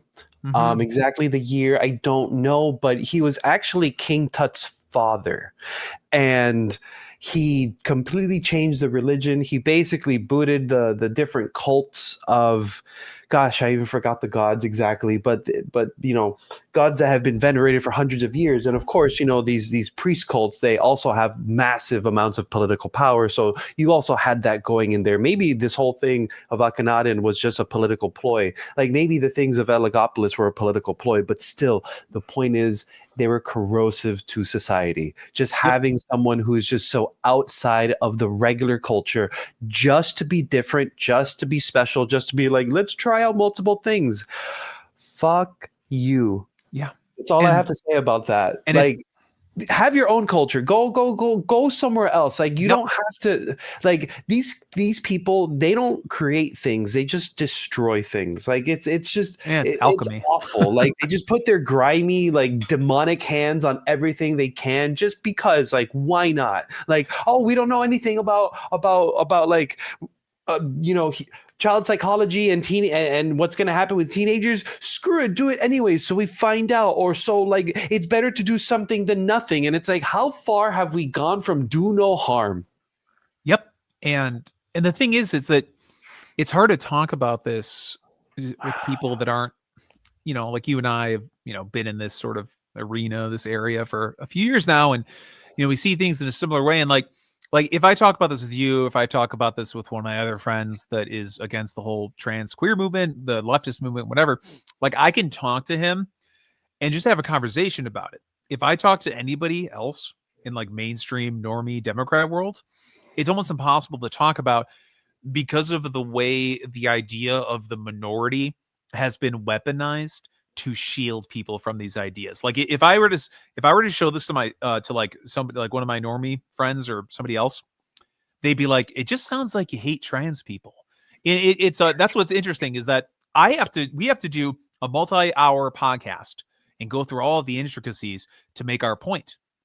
But they've been programmed with just the simple, well, trans rights are humans' rights. Well, Black Lives Matter. So you can show them all of this insane stuff and how it actually harms people to think they're trans, how it harms Black people. But it doesn't matter. You could talk for 3 hours and they could dismiss your entire argument with one sentence.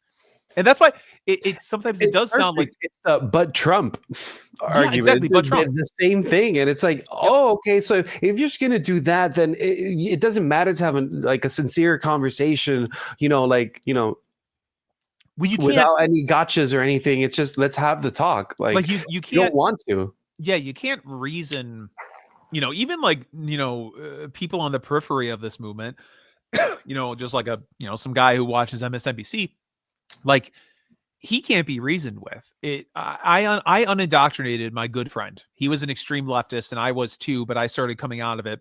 And then I was a little bit ahead of him. So I unindoctrinated him as I was further unindoctrinating myself. We worked together. We were forced to be in a room with each other for 8 months. And eventually I told him, I don't want you to participate in something so evil, like, because I love you basically. And he was like, so he still was hesitant. So he sought out to prove me wrong. So he found this podcast called Gender or Wider Lens. It's run by these two they're very, in terms of aesthetics, they sound like they could be an NPR. They're just two ladies who are not extremists. And he listened to it and he went, crap, Pat is right. So like the process to bring awareness to this is such an arduous process that you can imagine that, and that's just someone on the outside of the movement. Imagine someone that's actually taken on these identities, that they've actually cut their bodies up. The parents that have allowed this to happen, their kids. Like you can't have you have to double down. That's the thing. Literally, like, once you cut off, like once you start the puberty blockers, the incentive to double down is huge, because otherwise you have to make a mistake. It's like this is related to the whole part of the reason why we're never as a society going to have a conversation about like what happened during COVID and the huge push for the COVID vaccine and things like that, because admitting that we did something wrong requires how many millions of parents to admit they might have done something to the children that could have been bad. And look what you said. You said vaccine. It's not. It's a gene therapy. It's not even a vaccine. It's just a gene therapy. Like, oh shit, you got me. well, I call it, I just call it the vax for short. But like in reality, it's a technology that's mRNA gene therapy. Yeah, no, it's a technology that's been used in other areas, but it's never been applied to the mass populace as it is just a giant experiment. But by the way, hold on. I want to make a weird point. So yeah, I love weird points. It's really funny, like, because the whole vax thing has just been like assumed, like, yeah, of course they're positive. But I find really interesting that the biggest vaccine push we ever had was for a vax, a vax or gene therapy that specifically targeted the messenger RNA. Yep. I mean, I hope that. Well, that's because, well, who was the messenger of God's word in the Bible? I know it's a crazy idea, it's a crazy thought, but I mean, considering that we have this whole desire to replace, Christianity with the science, it's just a really interesting coincidence that it was the messenger RNA that was pushed above anything else. Like, sending a message. I know I'm laying on really thick. Hold on, wait, really crazy, quick. but Let me back you up. The weird ideas. No, let me back. Oh, dude. This is the place for weird ideas. I always hold back. I don't really have to hold back with you, but like when I talk to other people, I usually hold back because if you really talk about it with like the transhumanist aspect and the other stuff, you just sound insane. And then especially once you enter in the idea of spiritual warfare, that maybe there's like demons, maybe there's top scientists somewhere talking to demons. There's a whole bunch of crazy stuff that I'm willing to believe, possibly, but like. The way that secular society is shaped up, it's like they've tried to convince us that none of those things are real. And yet everywhere we look, we just see like religious and spiritual extremism, like with the woke movement, with the gender movement, with the Black Lives Matter movement. And so like you still have spiritual warfare happening all around you, even though if you phrase it in that way, you end up sounding insane to a quote unquote normal person. So just going to your, like, there are people that believe in trying to stoke war in the Middle East in order to bring about biblical prophecy. Ted Cruz, he's one of those people. Oh my God. He's one of those people. I wish he cared about America as much as he cares about Israel. But I have a quick question. Since, I mean, we've already brought up Mustache Man like 3 times already, would the Nazis have been as successful if they didn't have the support of the doctors and scientists? I think the whole Nazi idea would have fallen on its face real quick if they didn't have the support of those people. 100%. They were the experts. yeah.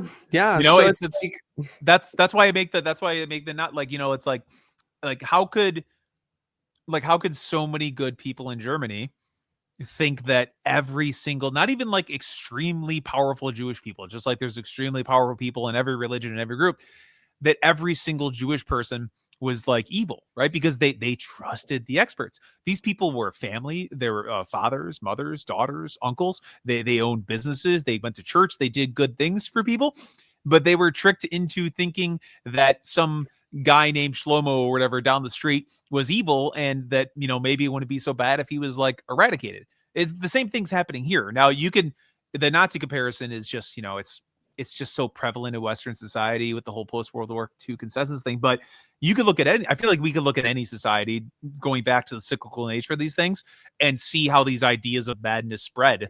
Because it's like, that's why I always thought, like, how did these things always happen in the USSR and Mao's China and Nazi Germany? How did this happen where all these good people believed and did all these insane things? Well, this is how.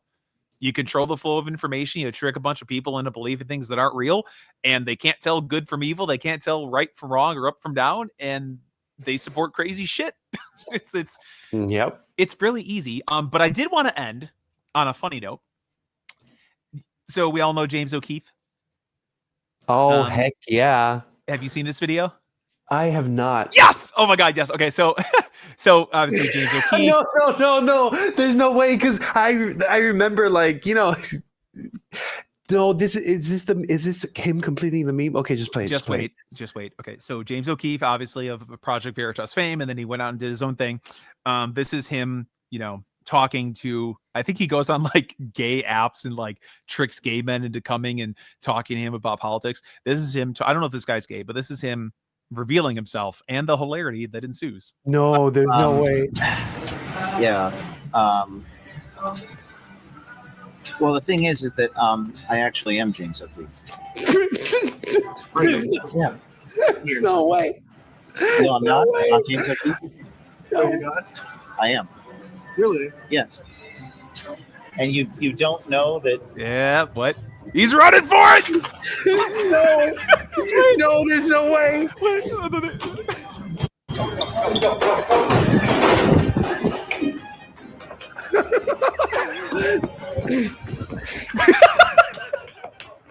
Well, just look at that. Yeah. No, he actually did it. He just took off his glasses. Yes. Dude, I'm Superman. The Superman disguise is actually it was always the best disguise. Oh my god. Oh, it's the one of the I saw it earlier today and I was like, this is one of the funniest things I've ever seen, and I have to end the podcast with it, even if it's completely out of context, because we cover some dark stuff here. So we gotta laugh once in a while. Oh my god. And then he fell. And then the fact that he like sprints, like why is he sprinting? How do you not know who James O'Keefe is at that, like, by this point? I posted online earlier today that because he always tricks like gay men into coming there, and gay men are a lot like women and they're very gossipy. So I think that whatever gay man he talks to and the gay man actually romances him and seduces him and get James Keefe to have sex with him, I would like to declare that man king of the gays. Dude, the ultimate gay. The ultimate gay. The limiting principle. Don't be a retard. Never be retarded.